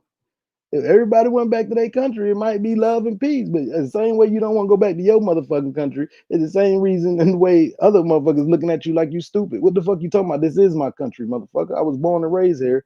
What else do I know? So again, the majority have to stay in touch with their morality, or we're gonna be fucked. Also, non-black men were killed by the police last year. 18 times more black men killed police last year. I didn't even know that. I didn't see no numbers that say that, but I do know on average it's like it's about a 3-to-1 ratio. I can't confirm nor deny that. I would have to look into that 18 times more. Y'all check her out if you get a chance. Have a good night. God Loves Me say, why would you support a group that pushes for more police and more government interference? New York B say, God Loves Me. So police brutality not an issue for you? Yes, it is. That's why we don't need more police. True, true, true. We damn sure don't need no more police. We need to figure out what the fuck we're gonna do with the police we already got. Now, I could agree with God Love Me on that point. That's a legitimate, fair point. We don't need more police. When are these 5G towers at? I don't see them in the rich neighborhoods. I see them in the black communities. Anything that's gonna be toxic or anything that's gonna be risky, they're gonna put it on black children. They're gonna put it on the black, and I'm not even talking about the old populations. That's our kids, man. Right? This is the way. Right? This is the way a population flourishes. This is the way a community flourishes. This is the way a group of people. We have to be able to, our children, because that's the next generation. Right? If they could fuck our kids up, if they could make our kids sterile, if they could motherfucking give our kids cancer, if they could give our kids mental health issues, then they can kill off a whole population. Right? All you got to do is be able to stop one of the generations from being able to reproduce correctly and to be able to be functional. And if you do that, then yeah, that's extinction level event. If you cut off that from a whole generation, then the next generation is fucked. And then, you can go from there. So it's always like they're trying to dilute us. But I ain't delusional. I know what the fuck be going on. Biden couldn't find an educated black leader to endorse him. Cardi B is illiterate and she represents us. She doesn't represent me. Damn, that fly is famous now, landing on Pence's head. It's trending. Hey, y'all seen it here first. Hey, y'all seen that motherfucking fly? We witnessed it here at the portal first. That motherfucking police brutality is an issue to you. Democrats push more police presence, while Republicans push for less police presence, government interference. I disagree with that, man. Democrats push more. What the hell are we talking about here? They both Republicans. You just heard Trump. Trump is for more police. He's for funding the police, putting more funding into the police. Meaning, if you put more funding into the police, you're gonna be able to hire more police. You're gonna be able to get them more toys. All them big ass Tonka trucks and tanks they roll up in the hood with. All them big ass AR-15s and all these weapons of war they use on our communities. Right? When they come out there, they don't look like the police. They look like a platoon. You would think this is Iraq. Trump wants to fund the police, more funding, meaning they're also going to be able to employ and hire more police. They're also going to be able to get more of these motherfucking war tours they like to come and bring to the neighborhoods. Right? You got fucking protesters with water bottles, and then you got these motherfuckers with tanks, and they got the nerve to be like, oh, they threw water bottles at me. They're throwing soda cans. Right? So again, when you see motherfuckers talking about defunding the police, that's what it's talking about. We ain't talking about do away with the motherfucker. We talking about, first of all, we definitely don't need no extra police. And if Republicans are for less government, really, motherfuckers, Republicans are for less government, then why the fuck they don't get out of a woman's womb? If Republicans are for less government, then let a woman have a right to choose, and the government should not be dictating if a woman or a man should carry babies to terms. Right? That should be a family decision. That should be individual decision, individual rights. So don't give me that Republicans are for less government. That's one of the major biggest the less government. How less government can you be than to get out of fucking people's bodies? Right? Stop trying to dictate what people do with their bodies. That's called government overreach. Right? Republicans are for less government. Why Republicans don't want to make weed and marijuana legal? Again, why are you worrying about what a motherfucker's putting into his or her own body? Why is the government dictating if I can smoke a blunt or a joint or not? Right? Republicans are for more bigger government. They try to put this. Man, I'm telling you, get educated. Motherfuckers who ignorant meaning don't know no better. This is the people they get over on. These are just a couple that I'm gonna bring up to you. Okay, if the Republicans were for less government, they would not want to be worrying about what the fuck women doing with their pussies, their vaginas. Right? If Republicans were for less government, they would not be worrying about a motherfucker smoking a blunt, snorting some cocaine, whatever you want to do in the privacy of your own home. Right? Republicans are always worrying about what the fuck people are doing with their body. Right? You can't get more government than that when the government's going to try to dictate what you can and can't put in your body, what you can and can't what can and can't come out your body. You don't get more government overreach than that. Right? The shit the Democrats talking about is basic. The Democrats are against that shit. Right? Especially progressive. We want legalize not only marijuana, but you should legalize drugs. Just legalize them. Right? Motherfucker, why are you worrying about what a motherfucker do to his body or her body? If then you enforce the law. If a motherfucker come out of their character and do something to another person, then we have laws in place for that. But you should not punish a motherfucker because they smoke weed. You should not punish a motherfucker because they choose to do crack. Right? You could send a motherfucker to rehab, you could help a motherfucker out, but you should not be able to lock a motherfucker up because they decide to put a drug or alcohol in their system to me. That's just crazy to me. right? If you ain't hurting nobody else, and if you do decide to hurt somebody else, or that shit affects the rest of the community, then you will suffer the grave consequences that come behind that. But if you decide to do drugs all by yourself and be broke and poor, it ain't like these motherfuckers gonna take care of you if you're not doing drugs. So what the fuck do it matter? So my point is, hey man, both sides are for government overreach in certain aspects and situations, and both sides, depending on what type of wool you got pulled over your eyes, if you're not like logical, both sides. But yeah, the Republicans are definitely like to dictate what people can and can't do with their body. If the government, if the Republicans were for less government, then Donald Trump will release all the black and Puerto Ricans out of jail right now who are in there for nonviolent drug crimes, who did by no hurt, no harm to no one else, never caused no harm, non-violent by nature, meaning they didn't do anything to anybody. If the Republicans were for less government, then they would say, hey, let's release these people from prison because they never hurt nobody. Right? They never hurt nobody. That's called, but they're not gonna do that. They're gonna lock more motherfucking brothers and sisters up. They're gonna lock more of your Spanish brothers and sisters. And if you got any black or Spanish in you, you talking crazy, man. I ain't got time for no bullshit, man. Let me keep trying to go back on the comments, man, because I got to get the new comments. There's a lot of bullshit in here, mostly all from God Love Me. But I'm not saying your comments is bullshit, God Love Me. I'm just saying Francis Atkins in here. I'm just trying to see. Everybody deserves to have a voice, but I just disagree firmly with that Republicans are for less government bullshit. Really, the Republicans are for less government? Then I shouldn't have no motherfucking criminal record. Right? I should be able to call up Donald Trump right now. I should be able to go to my the motherfucking governor of the state. Right? I should be able to get my record expunged because y'all motherfuckers for less. I heard God Love Me said the Republicans for less government. Where my Republican senator? Let me call on my Republican congressman. Y'all should damn let my cousin Pookie in the mouth.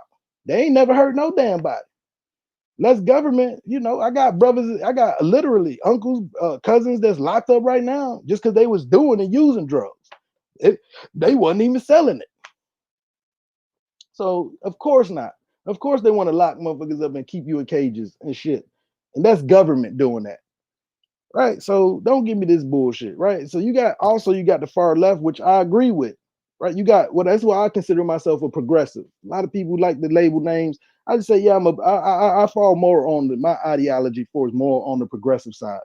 Right. I think drugs should be legal. Definitely marijuana should be legal, but cocaine, all that shit. I think if you haven't done anything to hurt anybody, right? If you haven't hurt anybody personally, whatever drug you might be taking, whatever alcohol you might be doing. And if you think about it, alcohol is way more dangerous than any other drug you could probably take. And they let you fucking drink with no fucking problems. And cigarettes, right? If you with cigarettes versus cocaine, cigarettes is probably way more deadly and harmful. I'm pretty sure. Alcohol is definitely more harmful than cocaine, right? If you put alcohol against cocaine, I would say, yeah, probably do the coke. You might catch a deviated septum. Your nose might be a little fucked up, but your liver and your kidney gonna be good.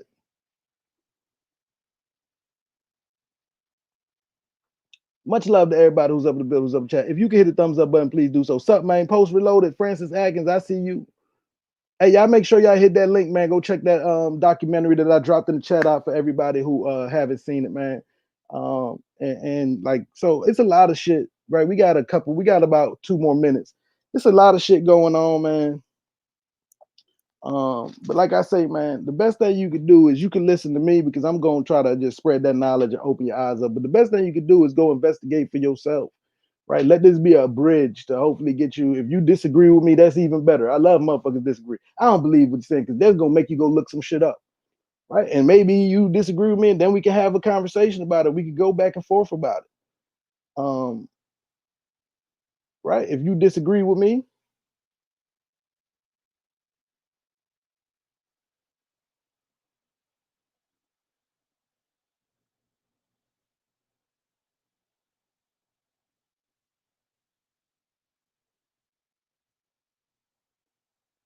you can hit that link, go and watch that video.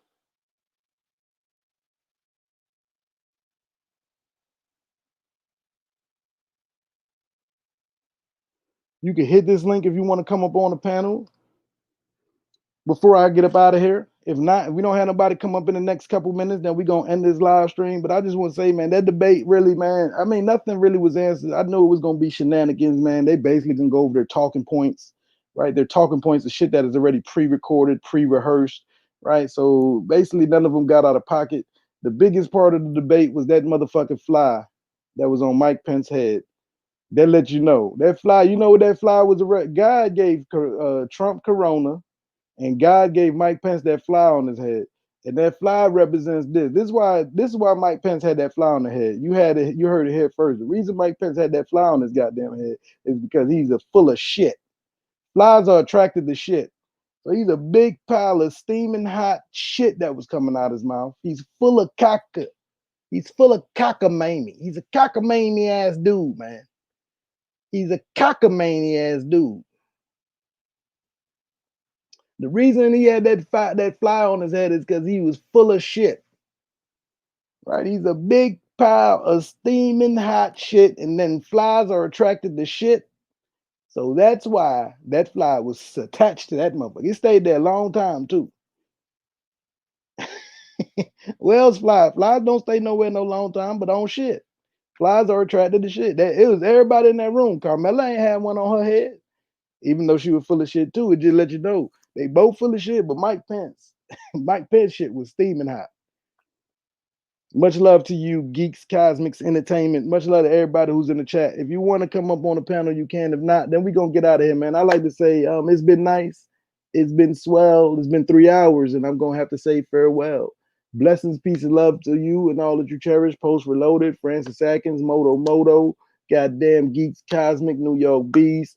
God loves me. Everybody, I love y'all, beautiful people. I love that you have your own voice. I would never try to change that you have your own mind, whether I agree with you or not. But just stay educated. Fundamentally, that's what we need to do. Educate ourselves, educate your children. You don't have to take anything I say for granted. You don't have to take it for what it's worth. You can simply go and investigate for yourself. If I say something to spark your interest, then go investigate for yourself, right? Go investigate for yourself.